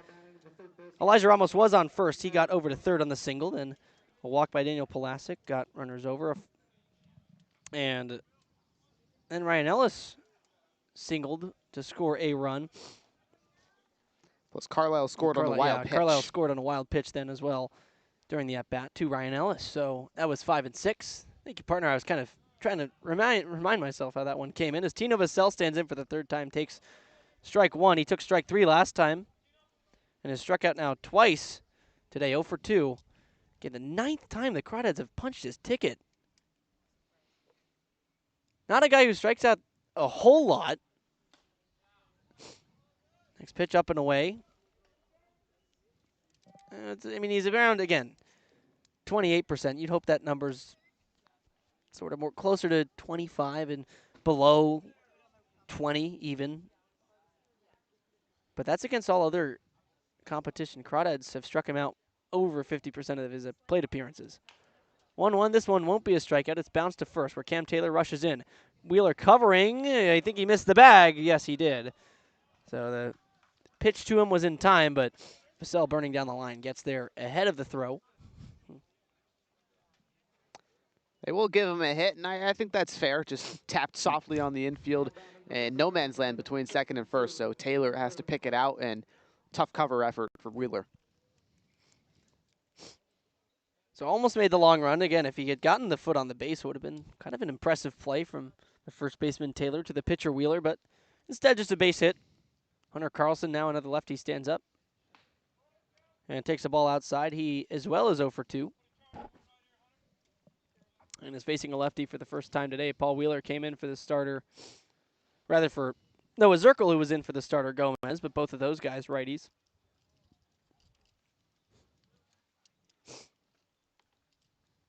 Well, Wheeler from the stretch, a slider, bites outside. Close pitch. Wheeler just kind of goes with the slider there, breaks too far outside. Carlson able to hold the bat. But Paul Wheeler certainly the toughest lefty in the Crawdad pen for any of these left-handed hitters to try and face. As long as he can just throw the strikes, got to get back in the zone here. Sinker does not do so. That's Riley Winchell want to check, but it was not close to a swing. So 3-0 now, with 2 straight righties due up behind Carlson. That's Jones and Heredia. So Carlson making Wheeler work. Wheeler came in after Zirkle retired 2 outs, then loaded the bases, walked a run in, and got to the 3 lefties at the top, but now Wheeler loses 2 of the 3 of them. As Riley Winchell wants to chat. Yep, just got to get back on the same page, the battery does, and that's why Winchell's going to take the opportunity to quickly chat with Wheelers. Trey Galino, right-hander, getting warmed up for Walnut Creek. Been a while since he's thrown. That it has. But on the docket for today, of course, due up after Paul Wheeler. Lefty is trying to dance out of some trouble here. Nobody out, 2 on. Vassell on second, Carlson on first. Now Mike Jones is 0 for 2 today. Has a strikeout, also hit a hard line out to short. He swings hard at the first one, but it comes up empty. No, 0-1. It's just a Bayou fastball right there from Paul Wheeler. Gets the 2-seamer. It drifts away a little bit from the right-hander Jones. Either way, he got the whiff.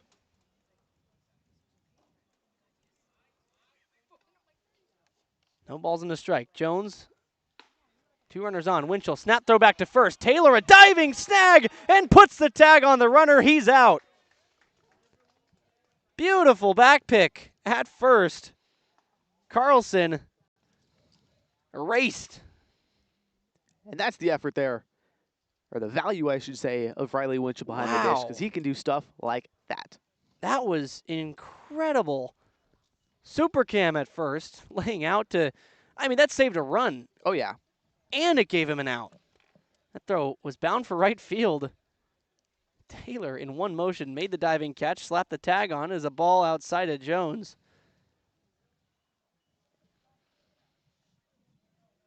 Yeah, Cam Taylor's just a fantastic athlete playing over there at first. Guy who can play the corner outfield spots, has a lot of range, a lot of speed, and good fundamental glove work. So that kind of diving effort, not something he's unfamiliar with. 2-1 up and away, 3-1.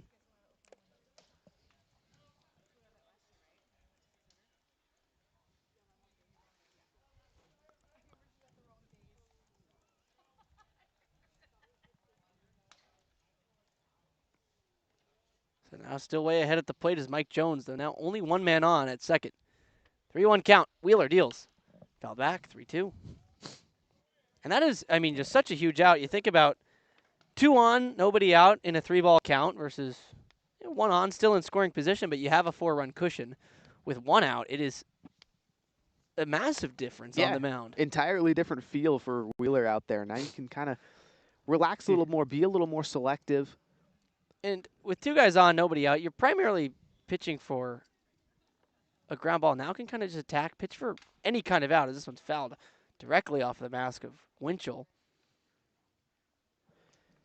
So umpire at home going to give him some time.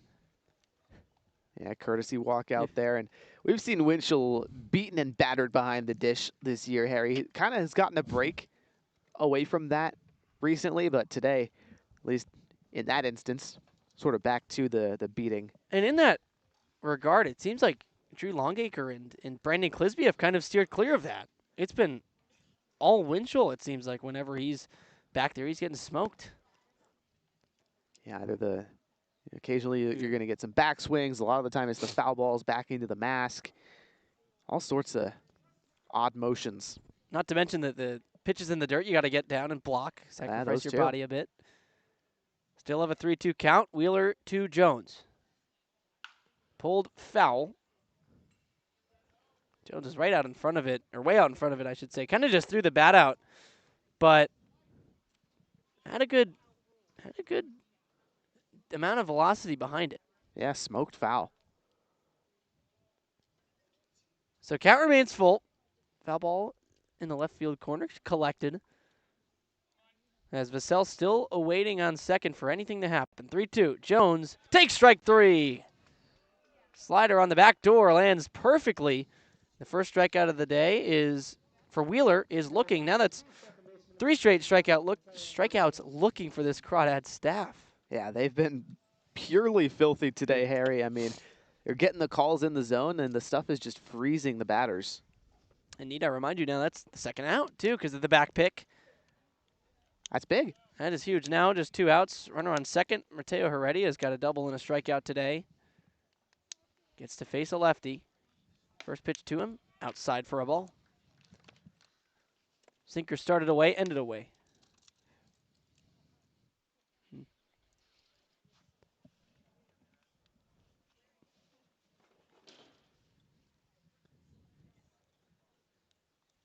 One and 0. Wheeler kicks, fires.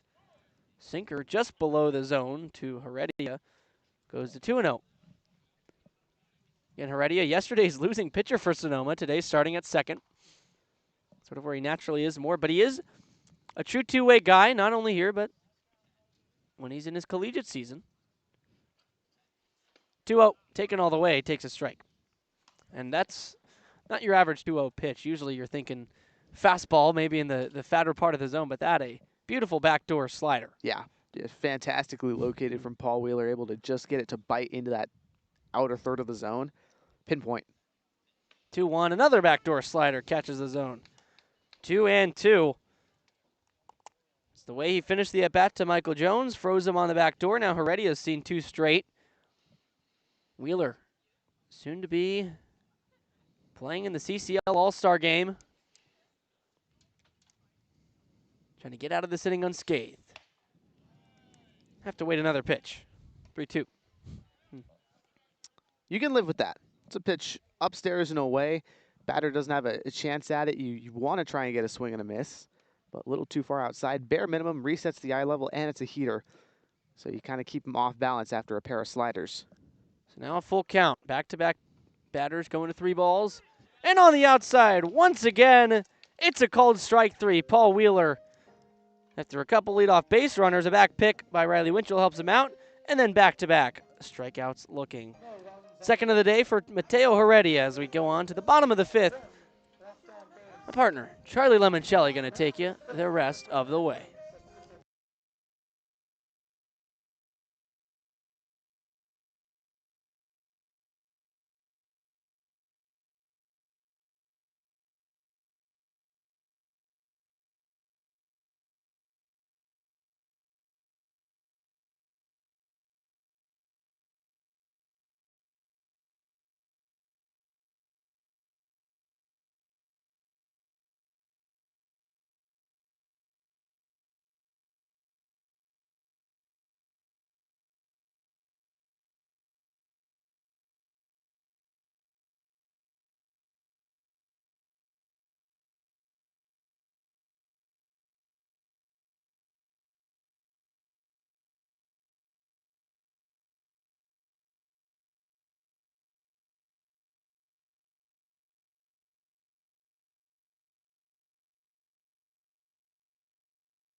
Bottom 5, Finn Chapman back out on the hill for Sonoma. Recorded the last out in the bottom of the 4th against Riley Winchell.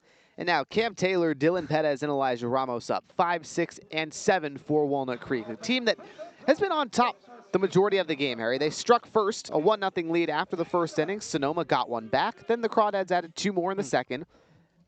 Then after Sonoma tied it up in the 4th, Walnut Creek added 3. Now the lead stays where it is. It's been there for a half inning now, 6-2. Taylor 0 for 2 today as Chapman's first offering, fastball outside. Oh, yeah, and the key when you score first is just to keep your opponent at arm's length, and that's the Crawdads have done perfectly today. Not having to play from behind for the first time in a while, although it's been exciting. Played from behind most of yesterday. Yeah, it's a bit nicer, though. 1-0 to Taylor. Off speed at the knees. Strike 1 called. Cam Taylor had a hard hit ball yesterday. Went 1 for 2 after pinch hitting for Barrett Ronson in the back half of yesterday's game. Hard hit line drive out to center. 1-1. He waves and misses a breaking ball low. 1 ball, 2 strikes to Taylor. Second-year Crawdad. Swings. He's starting to put it together a little bit more, Harry. Had a breakout season at Abraham Baldwin Agricultural College this spring. But started hitless up until 2 games ago. Chapman, 1-2. Waste pitch high and outside. You lost that one a bit. I mean, when you're up 1-2 like that, you want to throw something that might set up another pitch, but that one a little too high and away, just lost it.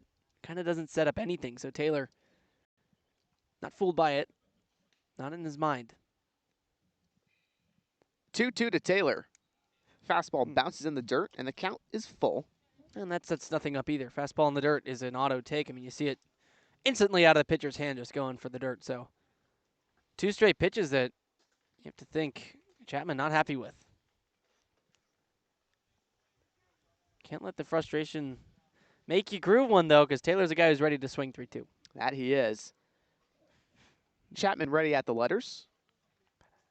Right-hander brings home the payoff. Taylor takes a fastball high and outside and works the leadoff walk.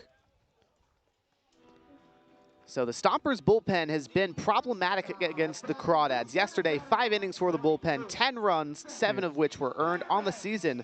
Stompers bullpen against the Crawdads, 20 innings pitched, 31 runs, 26 were earned. They've just really struggled, and now got leadoff man aboard, no one out, bottom of the 5th for Dylan Perez, who's swinging the bat really well right now. And that can also be a compliment to what the starters for Sonoma's done so far. Chapman with an exhale, kicks and deals. Fastball high and outside. That's been kind of the one spot he's really missing, Harry, is up and away to the lefties. Yep, got to rein it in, because, again, it's a pretty easy take. You see it out of the zone in 2 ways, both up and away, and it's not up and in where you don't have to kind of shoot yourself off the plate, maybe risk a weird foul ball. It's an easy take as a lefty. 1-0, Taylor goes. Fastball high, the throw to second, offline, not in time anyway. Cam Taylor works his 3rd stolen bag of the season, and it was called a ball at the dish. 2-0 to Perez with an RBI chance now. He's back with his orange bat, too. Saw it split into 2 pieces yesterday. Yeah, bought a new one. Like Lucas Carlisle was talking to me before the game, and he said that Dylan had said he bought 5 new ones. Maybe already had 5, but had a bunch of extras. 2-0, fastball high and outside. 3 balls and no strikes to Dylan Perez, playing center field. Rising sophomore at Baylor University, went 3 for 4 yesterday with 3 singles, a walk, and a strikeout. Perez, he's really turning around recently, Harry. Had a 5-game hitting streak from June 18th to June 25th, in which he was averaging 263, 2 homers, 3 singles, 4 ribbies.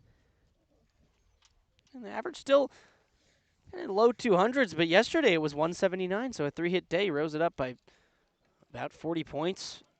It's exactly the kind of game you want. Yeah, and the on-base, though, has just been excellent. The on-base skills, 351, and the on-base percentage entering today. Again, 18 straight reaching base. 3-0. Fastball down the belt. Strike one. Whatever Garcia said worked. Apparently so. Now another right-hander warming up for the Stompers. Mason Cortez could enter the game soon if Chapman is not able to handle this jam. 3-1 with Taylor at second. Fastball inside, ball four. Dylan Perez works the second walk here in the bottom of the fifth, brings up Ramos, the Stomper killer.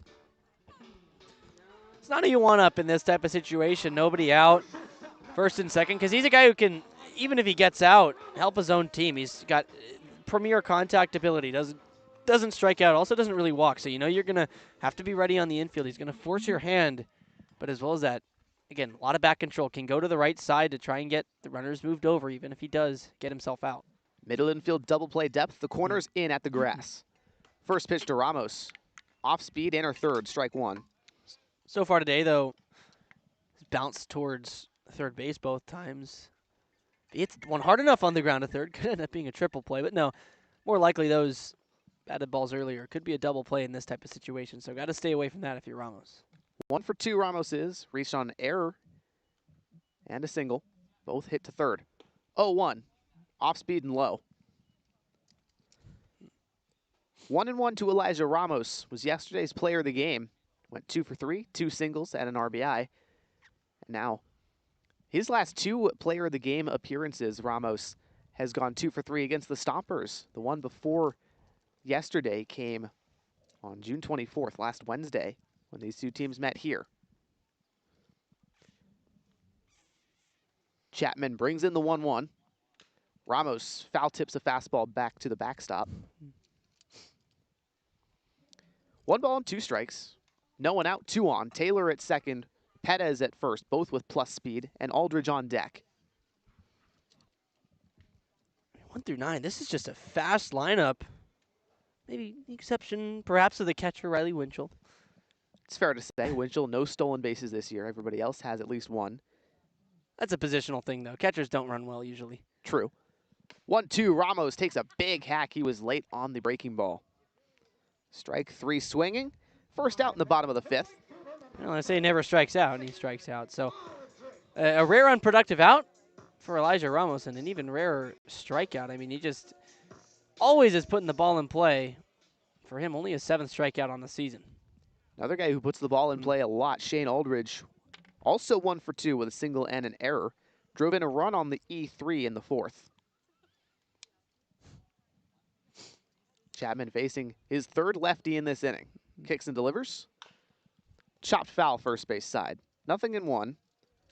But also, Harry, Shane Aldridge, while he's put the ball in play a lot, his batting average on balls in play entering this week since June 18th, it's just 174. He's been really unlucky. Not getting the luck, but it's a sign of things to come, right? I mean, you're still putting the ball in play. He's not a guy who, just like Ramos, not a guy who strikes out a whole lot. Only 8 on the season. That's 1 more than Ramos now. Good to see him get a little bit more luck today. 0-1 pitch. Heater away. And it's hard to say that his base hit in the 2nd was luck. That was No, scorched. that was smoked. Yeah. But, reached on an error in the 4th that doesn't technically help the batting average on balls in play because it goes against your batting average, but still, the sentiment is there of getting on base because you put the ball in play.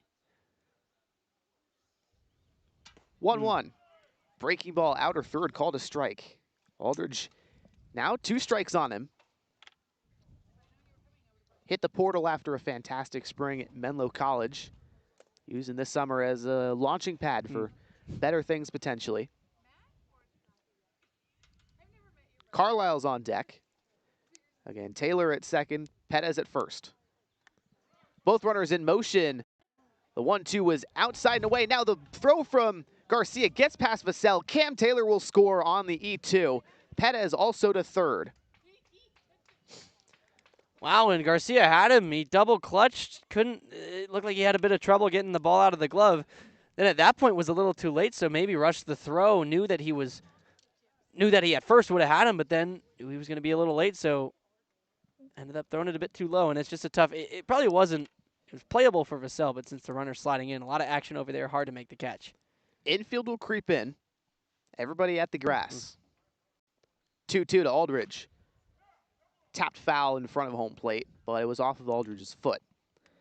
Still 2 balls and 2 strikes, and all the Crawdad right fielder has to do to add one more run to the tally is put the ball in the air. Yeah, now infield in, it kind of makes the middle of the infield a little bit more open because they don't have the ability, they being the middle infielders, to take a deep angle. So shoot one up there would be a run. 2-2 from Chapman. Fastball high and outside. Familiar sight in this inning. Loads the count full to Aldridge. Though I don't know if I fully agree with bringing the infield in. Already down 5. I mean, yeah, you'd like to keep as many runs off the board as possible, but usually kind of in 1 or 2 run game situations that you'll bring the infield in with a runner on third. Here's the payoff. Aldridge hits it high in the air to center field, towards the left center gap, over his Taylor. He makes the catch. Perez tags in from third. High arcing throw to Garcia behind the dish, but it's a couple feet in front of home plate. Perez scores. 8-2 ball game in favor of the Crawdads. That'll work. That ball was smoked. Given a real good ride. Like you said, just put it in the air. It adds on if you hit it in the air deep like that. Makes it easier for Perez to walk in. Doesn't need to get the uniform dirty. How nice of Aldridge. Indeed not. He doesn't have to get the uniform dirtied up. Saves manager Brent Cummings a bit on some laundry. Yep, I was going to say they have the big units in their garage. Here's Carlisle to the dish for the 3rd time today. First pitch, breaking ball high and tight. Probably will still wash the jersey. Oh, definitely. I hope so. They always will. Do you think maybe they haven't? 12-game winning streak? No, They're you have superstitious? to. Yeah. Okay. Knowing Brant, he washes those things every That'd be time filthy. he can. 1-0 to Carlisle, another breaking ball inside.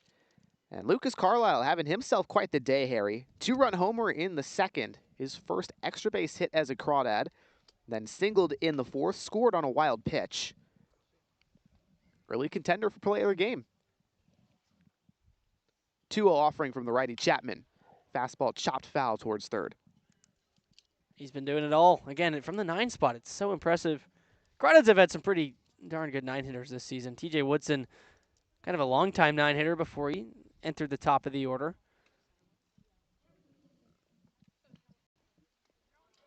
Ten games, Woodson was a 9-hitter. He was so fantastic in that spot. 2-1 to Carlisle. Heater away. That almost doesn't sound real to say because he still was putting up the same type of production that he is now, just now he gets more at-bats, so you kind of notice it and you see him more often, but he was still, again, just doing so incredibly well when he was at the bottom of this order. And Carlisle, kind of the same thing now. 5 straight games, 9-hitter. Been a run-scoring machine. 3-1. Carlisle hits a ground ball to short. Ayala collects, fires across the diamond. That'll do it for the inning. Sonoma allows 2 more to come across. One on the E2, trying to catch Taylor over at third. He comes around as the ball went to the outfield. Then Aldridge, sac fly to center field, plates 2. Crawdads lead 6. We'll go to the top of the 6th right after this.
Top of the 6th, Trey Galino out of the bullpen for Walnut Creek. The right-hander from UC Berkeley, rising redshirt freshman, making his 4th appearance in conference play for Walnut Creek.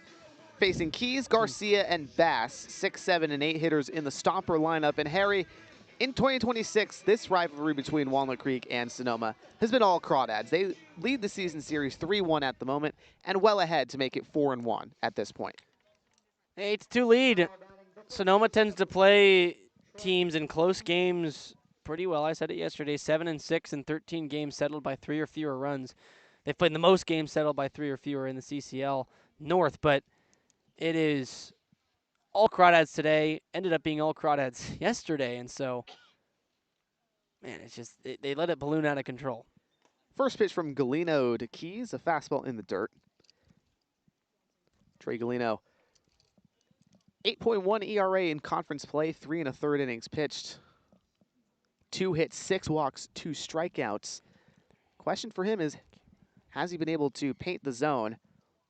And when he's not, he's worked into some trouble. 1-0. Fastball hit off the end of Keys' bat, trailing towards the foul line in left field. Pulasic over, and it drops in front of him, foul dirt. 1-1 now. Trent Keys, he's 0 for 1. Strikeout and a walk. He's been the first baseman in the majority of contests for Sonoma. Spot he mans pretty well with that 6'3", 200-pound frame. Right-handed thrower, though, which is not the ideal handedness for a first baseman. Does bat from the left side. Galino closed off stance, first base side of the rubber. 1-1. Fastball low. 6-run lead for the Crawdads. And manager Brent Cummings and pitching coach Dustin Cheney just looking for some length, guys to eat innings and let the offense stay hot. 8 runs on 8 hits for Walnut Creek. 2 runs on 5 hits for Sonoma. 2-1, heater away. 3 balls and 1 strike to Keys. And also of note, 6 defensive errors for Sonoma. That's been the X factor. Again, Crawdads just capitalizing on all those errors. Sonoma, 4 unearned runs out of the 8 today. 3-1 from Galino. Wow. Curveball inside, called ball 4. That looked pretty good to me. I concur with you there, partner, but nonetheless. I wonder if data interns on the TrackMan see that one in the zone or not. Maybe they're tapping the head. Certainly a good question to ask them post-game.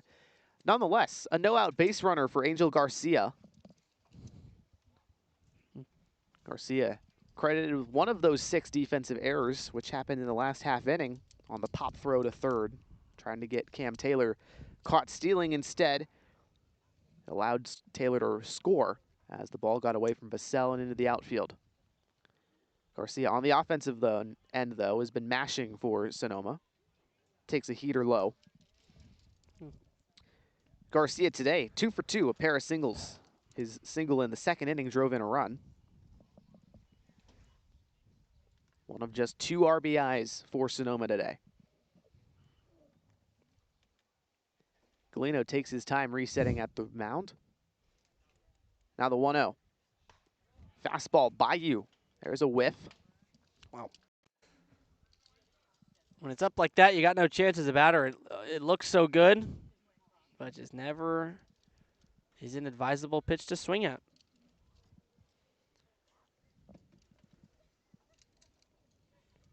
Garcia. His average above 277 like it was entering this game, thanks to his pair of singles. 1-1 to him, fouled back. 1-2 count. Galino out ahead for the first time in his appearance today. He went down 3-0 to Keys.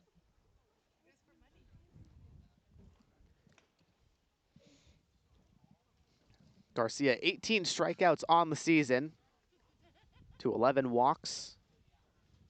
That's why his on-base percentage is .438. Looking to avoid a K here. 1-2. Curveball off the end of the bat, tapped towards third, foul. Great breaking ball from Galeno there. Really doing a good job just keeping him off tempo. Keeping him out front with that one falling off the outside part of the plate. Starting it on the corner. Ending it outside. Ideally, you want to kind of start it at the middle, then end it maybe on the very outside of the zone, slightly outside the zone. Because if the guy can pick up the spin, he started outside, he knows it's going to fall off for a ball. 1-2, fastball at the belt, strike 3 called. Garcia arguing that it was high. Doesn't go his way. Galeno's first strikeout of the day. Now 9 for the Crawdads staff as well, a team that racked it up yesterday, 12 of them against the Stompers. This time, though, on the other end, Crawdads have just struck out 4 times. It was sort of a back-and-forth battle to who was going to get more strikeouts, but today it's been all Crawdads. That it has. Much like it was yesterday, Crawdad pitching staff. 0.22 ERA, 0.67 whip in that win last night. Thornberry ended up with the W. Here's Bass from the right side. First pitch, fastball served the other way. Shallow right, base hit. Aldridge creeps forward, throws the ball into the cutoff man, Carlisle. But no throw to either bag as both runners plenty safe. Nice piece of hitting. Lucky he didn't get the slider first pitch. That one would have been, made him look silly a little bit, but instead just sees the fastball, lets it get deep, hits it where it's pitched. First and second for the 9-hitter Ayala. 1 out in the top of the 6th. His Stompers trailing by 6 runs. Ayala walked in a run when the bases loaded in the 4th. Lined out in his first at-bat to left field in the 3rd. Ayala entered this contest a 143 hitter in 16 games for Sonoma. 2 extra base hits. Looking to find some momentum at the plate. Galeno, first pitch, fastball gets past Winchell. Both runners advance. And now a 2 RBI chance for Ayala. As Galeno, I mean, you sort of have the luxury where that doesn't hurt you all that much. Offense has really made the job for pitchers today on the Crawdads side pretty simple. Just fire at the zone, throw strikes, attack hitters, but it does open up for potential mistakes. So while you all obviously always want to limit them, it is luxurious when you can make them. 1-0 pitch from Galeno. Fastball skied behind home plate. Winchell creeping over toward the third base dugout, but it's over the stands and out of play. And especially when the Crawdads pitchers have, I mean, essentially been striking out Stompers at will. It is not too much of a worry on their mind if it's if they throw a wild pitch. Just got to get back, and again, get back to attacking. Yeah, 9 strikeouts for the Crawdad pitching staff today. 5 from Gomez, 1 from Zirkle, 2 from Wheeler, and now 1 from Galeno. 6 hits allowed, 2 runs for the Stompers thus far. We're through 5. 1-1 curveball, wave and a miss. That pitch, when Galeno can locate it, Harry, is pure filth. And did kind of leave that one in a difficult, or a dangerous location, I should say. Big swing. Bass just tried to uppercut it a bit too hard. Or rather, Ayala, excuse me, pass on second base. Ayala down 2 strikes. Trying to plate some more runs for the Stompers. 2 RBI chance here. 1-2. Curveball tapped foul to third. And he's just really not on that pitch. Ayala at the plate searching something a little faster, so Galeno keeps going to it, and it's not a bad decision, too. Bass at second, Keys at third. Cortez, the right-hander, still warming up for Sonoma. And it looks like Cody Perry for Walnut Creek also getting loose in the Crawdad bullpen. 1 out in the top of the 6th. 1-2 pitch from Galeno. Curveball, wave and a miss, down low. Second strikeout of the day for Trey Galeno. That's nasty. Wow, I mean, he's finding so much comfort in that pitch. He's getting it over the plate, and then the guys are still missing it, then throws it off the plate like that, and an advantage count for the pitcher, and Getting the same results. Whiffs and chases. It's just a 12-6 hammer over the top to both sides of the plate. Taylor at bat from the left side as lineup turns over. Another curveball sits at the knees. Strike one. Taylor 0 for 2. Struck out in the first, walked in the third, flew out to center field in the fourth. Trying to avoid stranding a pair of runners here for Sonoma. Galeno, the 0-1. Another curveball, wave and a miss. This time it was outside the strike zone. And he's doing it high-low, east-west as well. It's north, south, east, west to keep it consistent with the units there, but getting the swings and misses, again, in and out of the zone, everywhere in the zone. Galeno delivers the 0-2. Curveball well outside this time. First ball to Chase Taylor. Well, when you're working all the way around the zone, it still can't attempt to swing on that one, though. That one never a question. No, not really.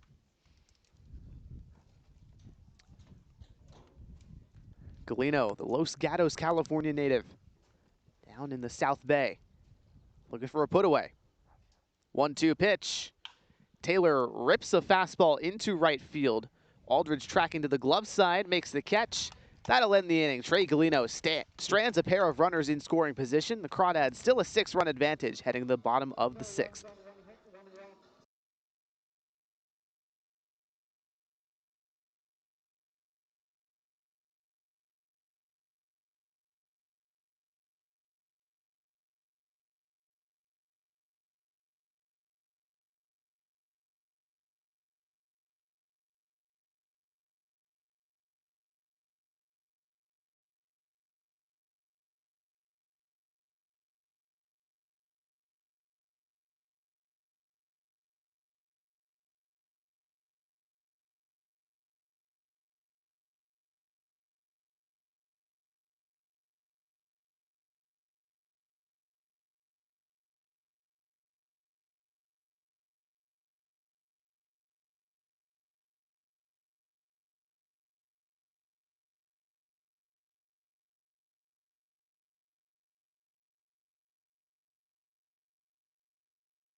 Later tonight on our post-game show, today's player of the game will be brought to you by Worth Group Restaurants, a local collection of East Bay restaurants owned and operated by Rodney Worth, including the Peasant and the Pear in Danville, the Bourbon Pear in Livermore, and the Golden Pear in Walnut Creek. Worth Group Restaurants, an official partner of the Walnut Creek Crawdads. Top of the order due up for Walnut Creek. Daniel Pulasic, TJ Woodson, and Ryan Ellis, all guys who have mashed at the top of the order, facing a new pitcher, though, for Sonoma. Stompers turn to Mason Cortez, the right-hander from Danville. Went to De La Salle High School up in Concord. Cortez, 5th appearance of the season for Sonoma. It's a guy that's got a 6.75 ERA in 8 innings, 10 hits, 6 walks, 6 strikeouts. His first task is to retire Pulasic, a guy who has reached base every single time he's been aboard. He's been up to bat. 2 singles and a walk for Daniel Pulasic today. And that's just a taste of why he was named a 2026 All-Star for the Walnut Creek Crawdads. Primary leadoff guy latter half of the season for the UC Irvine Anteaters. First pitch he sees in this at-bat. Chopped over to second. Go. Pulasic beating it out the flip with the glove in time. Never mind. Mateo Heredia. How about that flip from the glove? Nice. Nice glove flip. Second baseman looking outstanding in the field today. I mean, he's back where he usually is. Yesterday, again, the losing pitcher, I keep harping on it, but not to pick on him because I'm just using it to juxtapose it today. He's playing so well at second, and at the most recent edition of a sleek play at second by Heredia. Very well executed. Now 1 out, no base runners for TJ Woodson. Cortez kicks and deals. Fastball at the knees. Woodson 0 for 3, reached on an error in the first, stole a base, but was left stranded. Last time up in the fourth, hit a towering shot to left, but was 3 feet from a homer. This time the 0-1 grounded softly to short. Ayala collects the throw across the diamond in time. Keys with the stretch to make it happen. Another real nice play, too. I mean, on both ends, at short at first, looks a little easier than it is to throw on full speed on the run like that across your body. Maybe it doesn't even look that easy, but regardless, it's still an impossible play. Not impossible, he just made it, but nearly, I suppose. Very tough play. 2 down, no one on in the bottom of the 6th. Ryan Ellis up to bat. 6-run lead for Walnut Creek. Ellis 2 for 3 with a pair of singles and an RBI. Cortez kicks and delivers. Fastball high. 1-0 to Ellis. Guy who is 5 for 6 in his first 2 games back from that extended vacation as he went to one of his friend's weddings. Missed all of last week. 6 total contests. 1-0 from Cortez. Ripped on a line, foul toward the Crawdad dugout. Watch out, Cody Perry. I can just imagine Ryan Ellis in his hotel room taking dry hacks, dry swings. Oh, definitely. During the week. Never lets a rep get past him. Has come back ready for game speed. Just lives and breathes baseball, this guy does. Maybe. 1-1 to Ellis. Heater inside and low. Maybe there was a groomsman wiffle ball game or something. It's always possible. Swing has stayed intact. To no one's surprise, really, but I mean, it's just still a week off of baseball, returning right back to full action. I guess he did get a few innings off yesterday to kind of ease into the game, be back in the dugout, but man, he's just, again, not missed a beat. 2-1. Not close. It's like he never left, Harry. No. In the same way, it is like he never left because the Crawdads' offensive production was still so exceptional without him here. I mean, they filled the gap of his bat not being in the lineup. 3-1. Ellis takes ball 4 inside. First walk of the day for Ryan Ellis. Nope. Oh. There it is. 14th walk of the season for Ryan.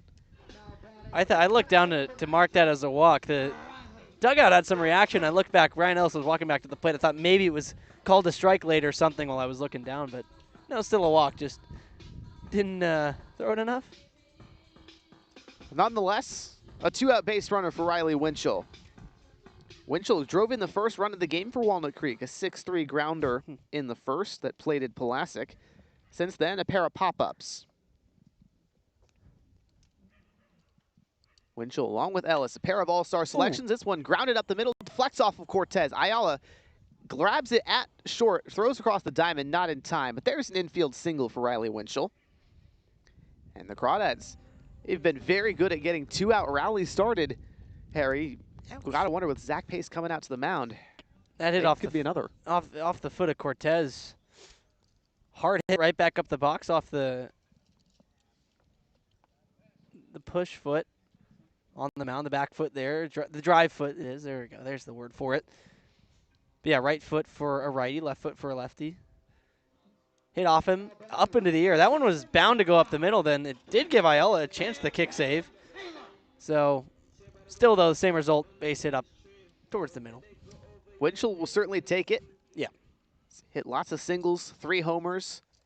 It's kind of been the pair of outcomes most common for him. Anyways, Cam Taylor comes to the dish. First baseman walked his last time up, but is 0 for 2. Cortez misses inside on the first offering. Taylor worked a walk yesterday as well. 1 for 1 with a single and a walk in 2 at-bats. And when his discipline is back, he's incredibly hard to get rid of. 1-0 pitch down low, swing and a miss. Taylor last year, 24 walks to 25 strikeouts for the Crawdads. Was always a threat to get on base, drove in 23 runs as well. Just a complete player. Did everything well that you asked him to.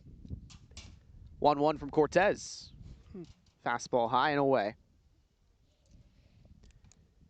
Ellis at second, Winchell at first. 2 down in the bottom of the 6th. Walnut Creek leads by 6 runs. Pettis on deck should Taylor find his way aboard. Right-hander turns and delivers. 2-1 pitch fouled away over the third base side.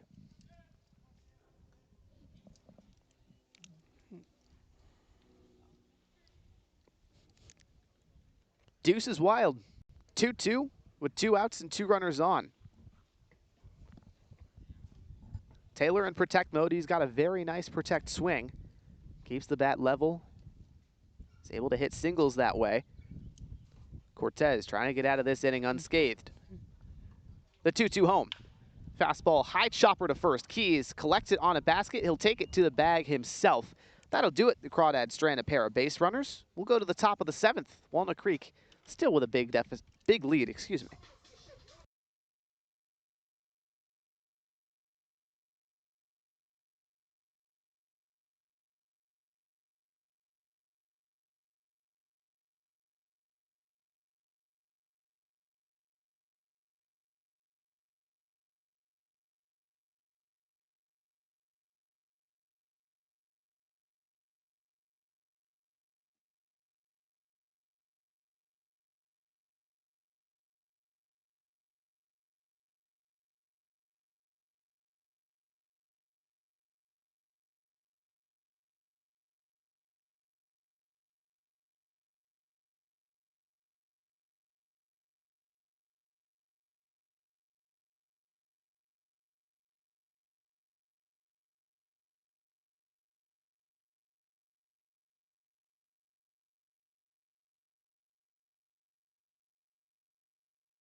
Top of the 7th, Walnut Creek goes back to the bullpen. Cody Perry, the guy they'll send out.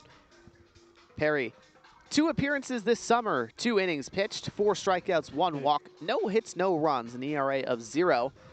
3rd-year Crawdad, one of the most accomplished guys in Crawdads history. 7th most innings, 6th most strikeouts, and 9th most appearances entering the 2026 season. And with 2 more strikeouts, will now be tied for 5th most Ks ever.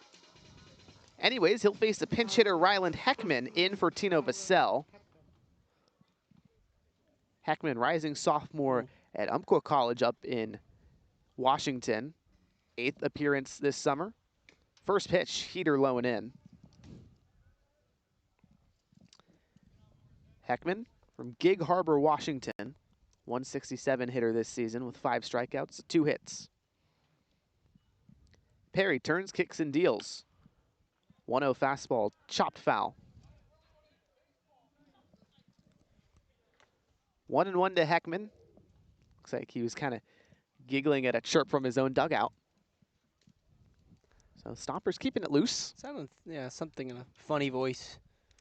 Didn't hear exactly what it was. Something, a baseball there. 1-1. Heckman takes a high fastball. Glad they can keep things light when down 8-2 Yeah, it's always a good sign. for the 2nd time in as many days against the same team. Good point, though, Harry. Crawdads won 10-2 last night. 2-1, wave and a miss. How about the off-speed pitch down and in? Crawdads just feel inevitable right now to any team standing in their way. 12-game win streak. Dominated the Stompers last night in Sonoma, that 10-2 victory. Out in front with a big lead here, 2-2. Wave and a miss. Heckman loses the bat. He gets rung up. The Crawdads dugout going to have some fun with that one. That was one of the wildest swings I've ever seen. Wow, that just totally fooled him. And off the bench, maybe not ready to go. Perhaps not. First strikeout of the day for Cody Perry. Now he'll face Hunter Carlson, the CCL leader in runs batted in. Carlson, a quiet day, 0 for 2 with a walk. Was also picked off at first base back in the 5th inning. Perry, glove to his face, winds and deals quickly. Off-speed chopped foul towards first. Middle infield playing deep. Carlisle shaded over towards first, though, pull side. Ramos shaded towards the second base bag as well, over from short. 0-2, ripped on a line into Cam Taylor's glove, leaping up to his left. How about that? Bam Bam Cam steals a base hit from Hunter Carlson. And I said Super Cam earlier when he had a diving play on a back pick, applied the tag from the throw from Riley Winchell behind the dish. And there it is again, this time going vertically instead of horizontally. Nice play. Now another pinch hitter, Connor Johnston, the center fielder last night, is going to take over for Michael Jones. Johnston himself had a very nice defensive play towards the end of last game.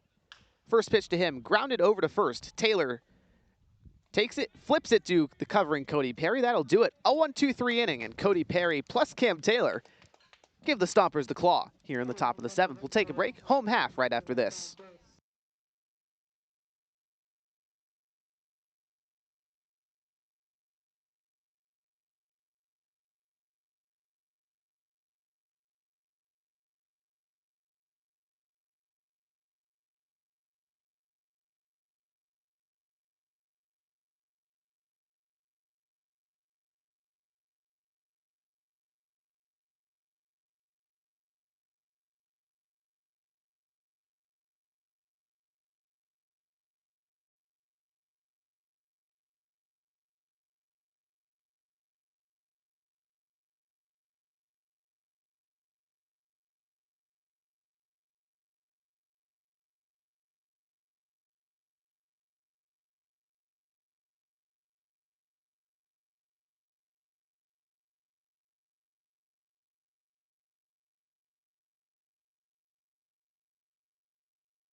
Back for the bottom of the 7th. Lost it there for a second.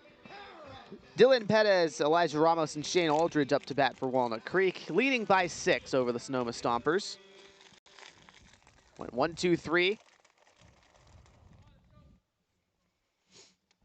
Pettis against Mason Cortez. First pitch, a fastball fouled back. Pettis, 3 for 4 with 3 singles yesterday. Looking for his first hit today. Is 0 for 2, walked in the 5th.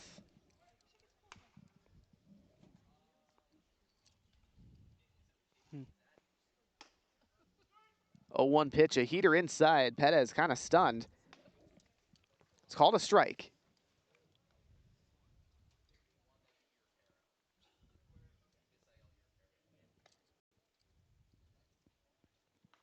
Pardon me, 0-2 pitches in the dirt.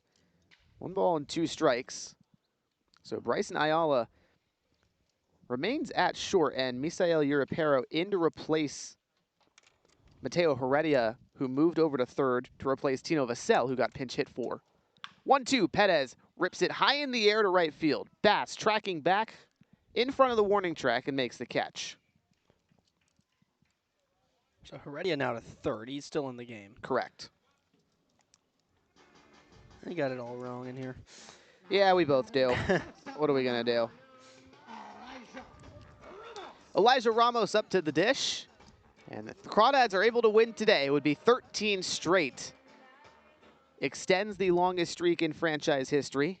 And will put them 4 shy of the longest in the CCL history. First pitch to Ramos. Heater at the knees. Called a strike. Ramos 1 for 3, excuse me, with a single. Reached on an error before that.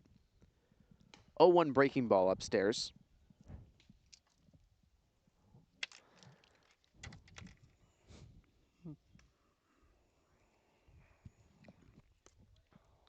Connor Johnston goes to left after he pinch hit for Jones. 1-1 pitch, grounded up the middle. Not up the middle, over towards third, squeaks past. Second base hit of the day for Elijah Ramos. 1 out base runner for the Crawdads, and Aldridge comes up to bat. Aldridge, 1 for 3, 2 RBIs, 1 on an E3 and an F9. Hit a single in the second. Cortez out of the stretch now. First pitch, Aldridge hits it in the air to center field. Taylor's first step back, now he camps under it and makes the catch. 2 down with a base runner at first for Lucas Carlisle. There's a guy you want up for the Crawdads, so maybe add some insurance, try to get it rolling. I mean, a base hit, even a walk gets a runner in scoring position to set up the top of the order, which he's done perfectly. That he has. In the 9 spot so far in his Crawdads tenure. First pitch, Carlisle takes upstairs. 2 for 3, Lucas is. A homer and a single. Entered this game 3 for 9 with 7 walks in his first 4 games as a Crawdad. 1-0 delivery, breaking ball low and outside. 2-0 to the Crawdad second baseman. Ramos at first. Takes a 10-foot lead. Keys covering the bag. 2-0 from Cortez. Fastball knee high, strike 1.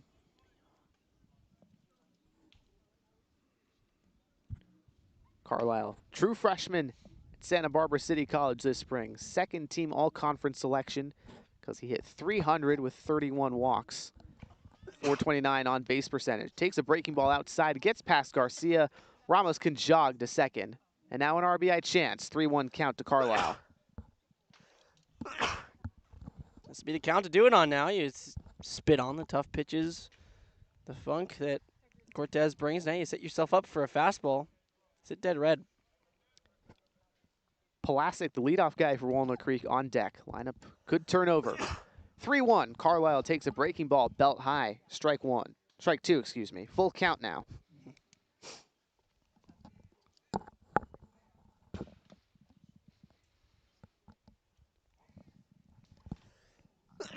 Left-hander Michael Olson getting warmed up for Walnut Creek. 3-2 to Carlisle. Fastball hit hard on the ground to third. Heredia bobbles it. The throw across the diamond in time as Keys has the stretch to pick it out of the dirt.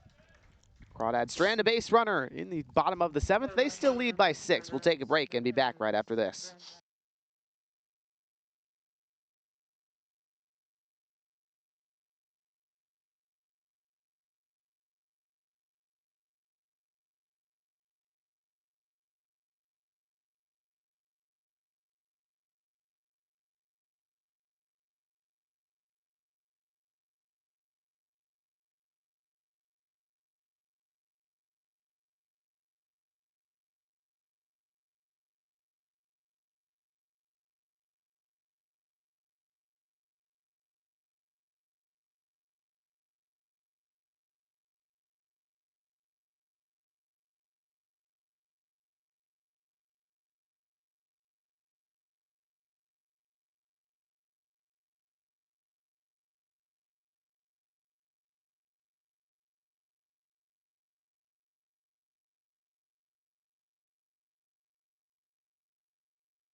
Top of the 8th, and the Crawdads bring out Michael Olson from the bullpen. Big left-hander set to pitch the last 2 innings of this game for Walnut Creek. They lead by 6 over the Sonoma Stompers. Last half, Crawdads stranded Elijah Ramos after his 1-out single. And now Olson will face heart of the Stomper order, Heredia, Keys, and Garcia, righty, lefty, righty. Heredia moved over to third base. Originally started the game at second, but once Vassell was pinch hit for, had to move to third. Heredia today doubled in his first at-bat in the second, then 2 straight strikeouts looking in his subsequent at-bats. Olson winds, kicks, and fires. Fastball knee-high, strike 1. Defense remains unchanged for Walnut Creek. Woodson, Ramos, Carlisle, Taylor, infield left to right. Then Pulasic, Perez, Aldridge, outfield left to right.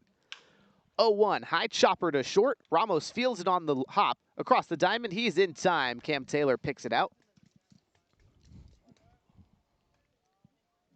2 pitches, 1 out. First batter Olson is faced, and now he gets platoon advantage against Trent Keys, the first baseman hitting from the left side. Oh, nice job by Cody Perry last inning, too. Just a very quick inning of work against a couple of pinch hitters.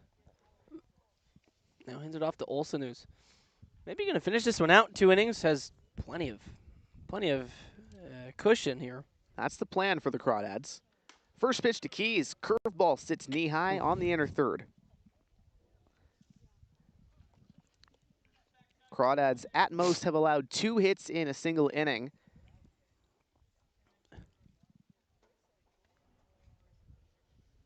Oh-1 to Keys, wave and a miss, another curveball low.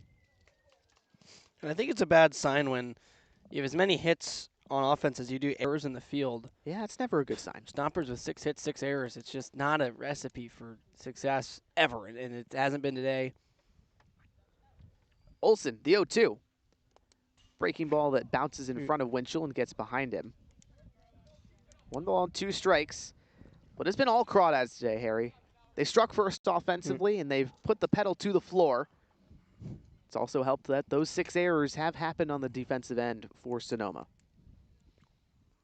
But how about the Crawdad bullpen? Olson, the latest in a long line of good appearances. His 1-2 is low.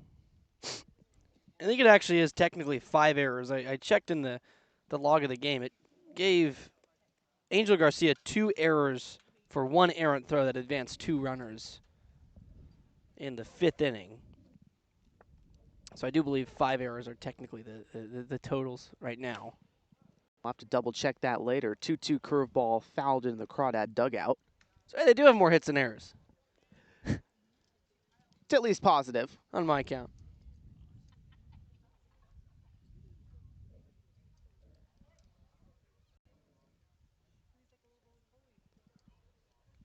Two-two to Keys. Wave and a miss. Another curveball from Michael Olson gets the job done. Second strikeout of the day for Trent Keys. First for Michael Olson. Looking to go just 4 more outs and give the Crawdads the dub. Probably not the best location of Olson's day. Just got it. The stuff by him. When your stuff's good enough, you can sometimes afford to miss location-wise. Indeed you can, and strikeouts like that are the result. Exactly. Garcia, the catcher, hitting from the right side. 2 for 3 today. A pair of singles, 1 drove in a run. First pitch, fastball fouled away.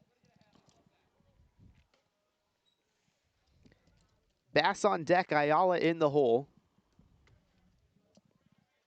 Nobody on, 2 outs, top of the 8th. Quick battery meeting as Winchell and Olson are going to talk this one out. Both of these guys teammates this spring, as Riley Winchell was the catcher at Chabot College. Olson, one of the pitchers there. Winchell moving on to Sac State, though, this fall. Committed there last week. Well, they'll both be headed back there tomorrow. To Chabot, I mean. That they will. The Crawdads playing at the Alameda Merchants at Chabot College tomorrow. We'll have that action for you folks. 4 p.m. start here on the Crawdad Streaming Network. Full video broadcast. Yes. Love to hear it. 0-1 from Olson. Curveball, knee high, strike 2. He's just sitting it in there. And frankly, to be expected from Michael Olson. And again, 6 runs up, you can just attack these hitters. Throw everything you want in the zone. Trust the stuff. Bullpen stopper for the Crawdads. 0-2. Curveball misses in the dirt. Olson's ERA entering this appearance, 2.57 in CCL competition. 7 innings, 5 hits, 5 runs, only 2 of them earned. 8 walks to 7 strikeouts. In command here, though. 1-2. Garcia chops it towards short. Charging in, Ramos, the throw is in time. Second 6-3 put out in the inning. And Olson goes 1-2-3. The Crawdads give the Stompers the claw yet again.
Bottom of the 8th.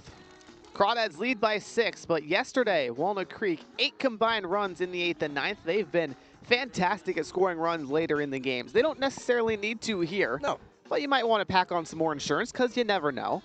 And anyways, it's Pulaski, Woodson, and Ellis, the top 3, due up against Mason Cortez. Cortez took over in the 6th. It's just allowed a pair of hits. He's looked mighty fine on the mound, in control. Has stranded 3 base runners total.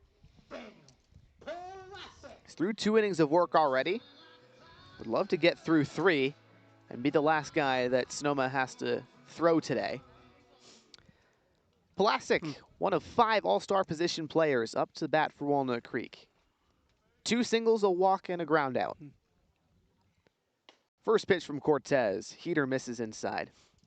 Now Andrew Bonfigli in the catch for Cortez. This 3rd inning.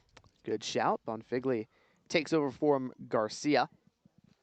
1-0. Another fastball inside. 2 balls and no strikes to Pulaski.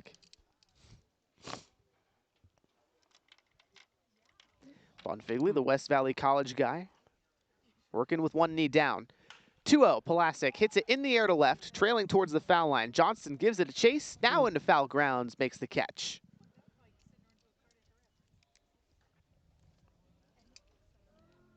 So 3 pitches, gets the first out. And it brings up TJ Woodson, hitless today. His 9-game hitting streak in jeopardy now. Didn't think that would be the case. I mean, just been swinging it so well. He's pulled a couple ground outs to short, so he's still got the right swing going. Also almost hit one out of here. So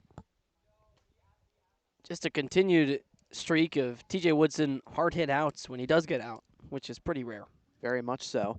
First pitch to Woodson, a slider low and away. Cortez deals the 1-0 pitch. Fastball away. Woodson ahead in the count with 2 balls and no strikes. Leads the Crawdads and the CCL, Woodson does, in doubles. Has 10 in conference play. 2-0, ripped high in the air, left field side. Ayala giving it a chase. Now Johnston over towards the left field line, dives and makes the catch. long run. They were kind of, rather, Johnston was sort of shifted over into the left center gap a little bit. That was a long run. Thankfully for Johnston, Woodson got way under that one. Give him enough time to run under it. 2 outs, no one on in the bottom of the 8th. Sutter Moss to the dish for Walnut Creek. Pinch hitting for Ryan Ellis. Moss yesterday was hitless before Ellis took over. Pair of strikeouts. Wow. First pitch he sees, inside fastball, 1-0.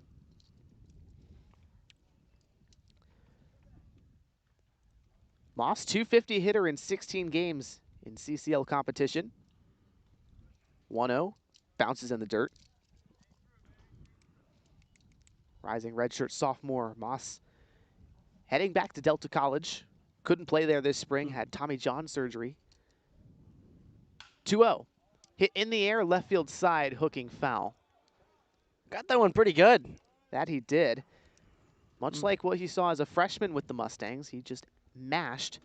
Could not play at all, obviously, with the injury this spring. But now that we're in July, Moss likely to be cleared soon to start throwing and playing in the outfield again.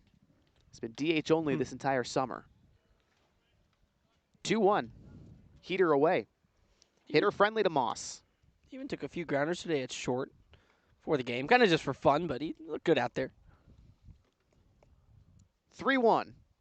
Moss rips it on a line, down the right field side, into fair territory. No, they're going to call it foul. That looked fair to me, Harry. It was funny, the first base coach of the Crawdads over there called it fair. I thought he was the ump, and then the ump had his hands up calling it foul. So initially I did think it was down and fair as well. So instead of extra bases, it's a strike. Makes the count full. Cortez just trying to keep the Crawdads quiet here. We have not seen any scoring since the 5th inning for either team. It's been a quiet back half.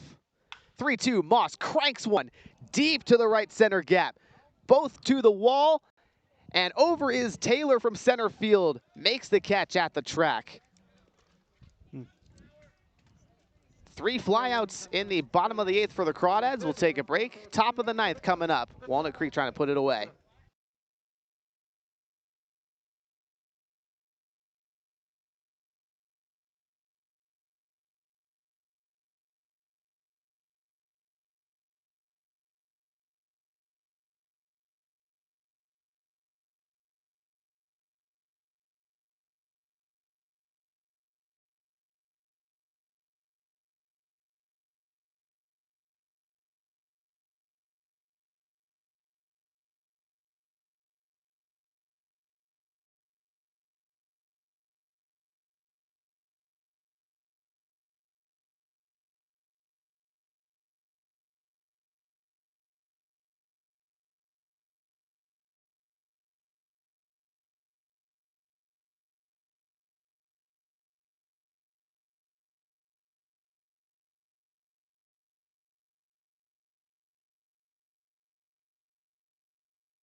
Top of the 9th, Michael Olson back out, trying to put this game away for Walnut Creek. They lead by 6 over the Sonoma Stompers.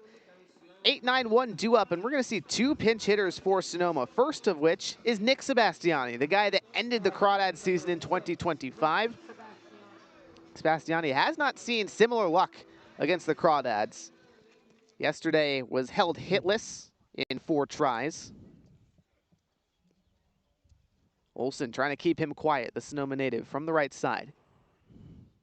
Olson misses with the fastball outside. 1-0 to Nick Sebastiani. Undecided where he's going next. Pair of seasons at Santa Rosa Junior College. 1-0. Fastball outer third, strike 1. Sebastiani, 207 hitter in 17 games for Sonoma. 1-1 offering, wave and a miss. Out in front of the fastball. 20 strikeouts to 9 walks for Sebastiani this summer. 8 runs driven in, 1 extra base hit.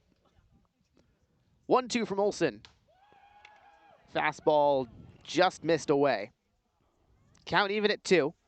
Crawdads dug it. Dug it out. Thought it looked good. Indeed they did. Hooting and hollering over there.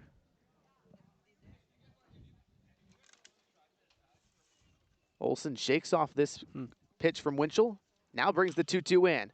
Fastball hit out to right field. Aldridge over to the right. Makes the catch.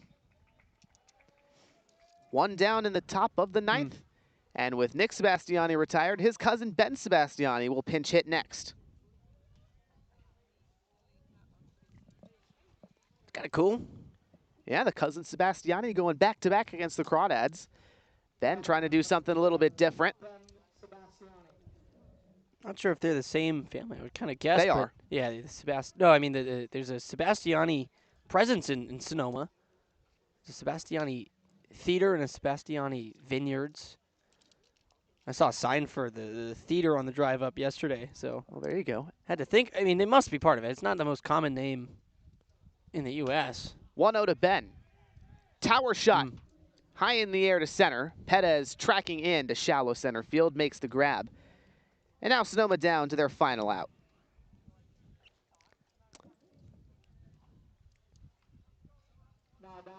And Anthony Shepler, third straight pinch hitter, will get a chance here. Game on the line, down by 6 for Sonoma. Shepler was the last pitcher yesterday, went 2/3 of an inning. Not a traditional pitcher. They went to the position player after they were down quite a lot. Olsen, first pitch to the lefty, wave and a miss. That was pretty crazy yesterday. I didn't think I'd see a position player pitching in collegiate ball in really any kind of circumstances, but yesterday I was proved wrong, I guess. That you were. Olsen and Winchell taking their time, getting ready to go here. Now the lefty's 0-1. Curveball, wave and a miss. Stompers down to their final strike.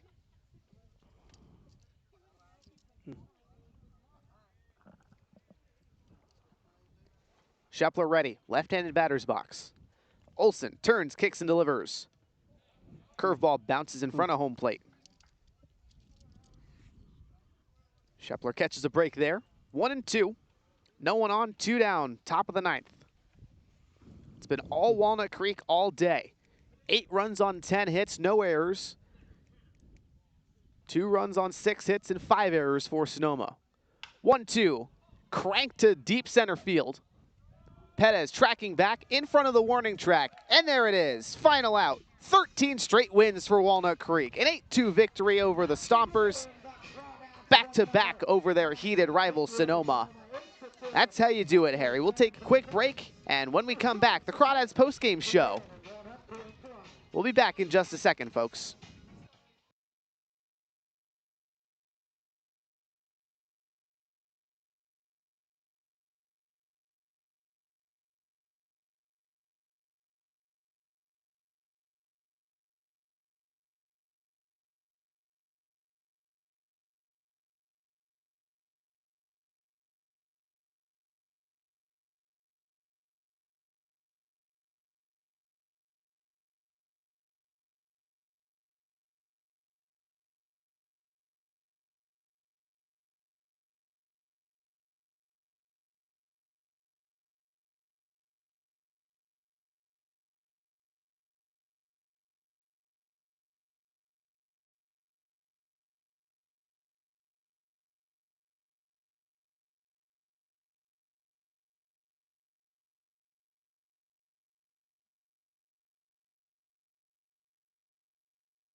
Welcome into the Crawdads postgame show brought to you by Up the Creek Records. Up the Creek is a great record shop right next to the Ace Hardware in downtown Walnut Creek. They buy and sell new and used vinyl records, CDs, and cassettes, as well as skateboard gear and a variety of other fun gifts like yo-yos and hacky sacks. They also have an all-ages live music venue that hosts local bands every weekend, so check out who is playing at upthecreekrecords.com or their Instagram at upthecreekrecords. Let's get into today's Player of the Game interview brought to you by Worth Group Restaurants, a local collection of East Bay restaurants owned and operated by Rodney Worth, including the Peasant and the Pear in Danville, the Bourbon Pear in Livermore, and the Golden Pear in Walnut Creek. Worth Group Restaurants, an official partner of the Walnut Creek Crawdads. Lucas Carlisle joins the show. Lucas, what a fantastic day for you. A home run, a single, 2 for 4 on the day. You've been tearing it up in the 9 spot. How does it feel 5 games in as a Crawdad? It's a lot of fun. A lot of wins, obviously. 5 games in, 5 wins. Saw a pitch up, did damage with it. It's really the first good barrel I've had, so it felt really good. Definitely got my confidence up going into these next games after the break. When you kind of come up to the bat as the 9-hole man, obviously you're not always looking for a big hit like that, but what do you try to work on when you're in that spot just to get the table set?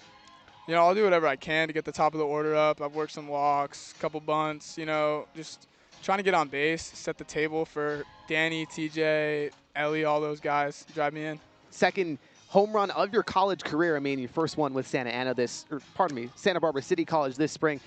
Did this one feel any different from the previous one? No, they both felt pretty good. Yeah, earlier this year I hit one against Santa Ana, who was a really good team. Yeah. So that was cool. And then today, obviously doing that in my first AB definitely gave me a lot of confidence going forward for the rest of the day too. Are there any sorts of adjustments or things you're working on this summer that you want to bring back to Santa Barbara this fall?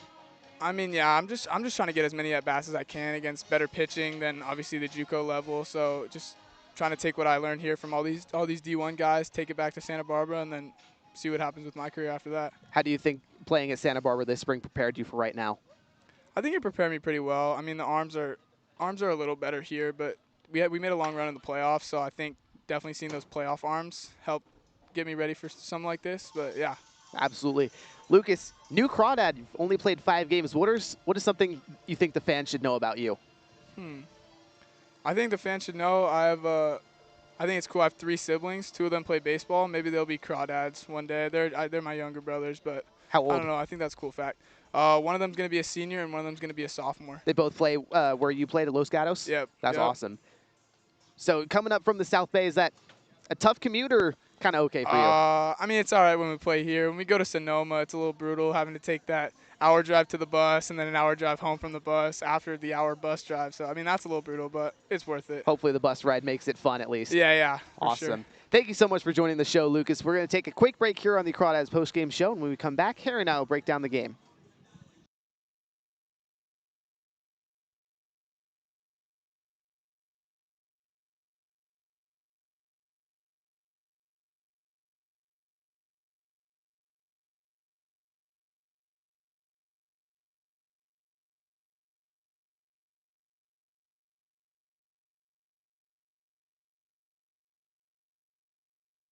Welcome back into the Crawdads postgame show. Let's have a look at today's sweet play of the game brought to you by Batter and Icing, an official partner of the Walnut Creek Crawdads. Batter and Icing is a locally owned custom bakery with 2 retail outlets in Danville and Pleasant Hill. Since 2018, they've been creating everything from birthday and wedding cakes to corporate event desserts, all made fresh with quality ingredients and plenty of creativity. Learn more or place an order online using the Crawdads fundraiser part of their website at www.batterandicing.com. Orders can be picked up at any Crawdads home game. Harry, today's play of the game. How about that back pick? Riley Winchell over to Cam Taylor. They caught Hunter Carlson over there at first, but Cam Taylor had to make the diving effort to save the ball from going into right field. At the same time, smack down the tag in time. What a beautiful play. Yeah, I mean, it wins play of the game today because it was such a great play on both ends. The catcher, Riley Winchell, being present to get the backside runner, right? See him leaning off a little bit too much with that secondary lead and then just snapping a throw back. A bit of a wild throw, maybe saved a bit by Cam Taylor, but the excellent dive to his glove side and didn't really even have to move the glove too much. The dive kind of just took him into the runner diving back, and he slapped the tag on him. So just a super uber athletic play over there at first and a nice hard throw by Riley Winchell. That was a fun one today. Absolutely. Riley Winchell and Cam Taylor combining for the sweet play of the game. But Harry, two massive storylines today in this win for Walnut Creek. First of all, they take sole possession of first place in the CCL North. Their Huge. winning percentage is now going to be higher than the San Luis Obispo Blues, regardless of whether or not the Blues win or lose tonight. So Walnut Creek, kings of the North for the time being. Second of all, 13 straight wins for Walnut Creek is absolutely massive. Best in franchise history. Now they have a chance at tying Healdsburg's record of 17 straight wins in a single season. Yeah. And even more on top of that, 149th career victory for manager Brent Cummings with the Crawdads. One more tomorrow would be 150. Just unbelievable things going on here in the Creek. I mean, it has already been special, and it will continue to be if they keep on winning. Of course, a lot of things at stake. You just got to keep playing your ball. But let's, and again, also they matched the longest streak in the CCL North this year so far. But let's take a look at how it was done today. I mean, if you think about the keys to the game that we started off with, one, get to the starter, capitalize on mistakes, make no errors again, keep attacking hitters and forget yesterday. They hit those out of the park today. That they did. They got to the starter for the first time. Tabor Fast ended up, he's the losing pitcher, gave up 4 runs earned, 6 of them in total in 3 2/3. The Crawdads did not go behind after that, so he's charged with the loss. Capitalize on mistakes. 5 errors made by Sonoma, and the Crawdads scored on several of them. Then after that, make no errors. Enough said. Goose egg in the error column for the Crawdads defense, and keep attacking hitters. It kind of helped that they had a lead, but the pitchers were able to just fire all their pitches in the zone, and Michael Olson especially did a great job of it just late in the game, attacking hitters, not falling behind in counts, getting ahead. It started with Alex Gomez, who did that excellently.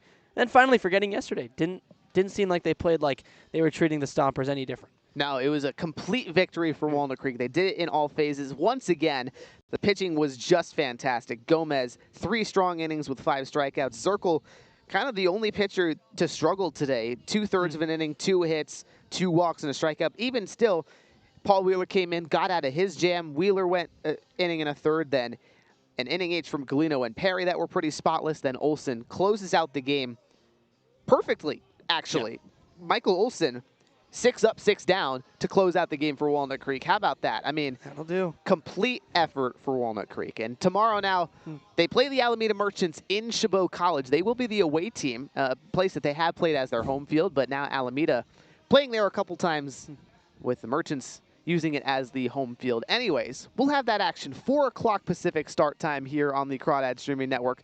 For Harry Setrakian, my producer Jack Brooks, I'm Charlie Limoncelli. 8-2, the Crawdads win here on this Wednesday afternoon.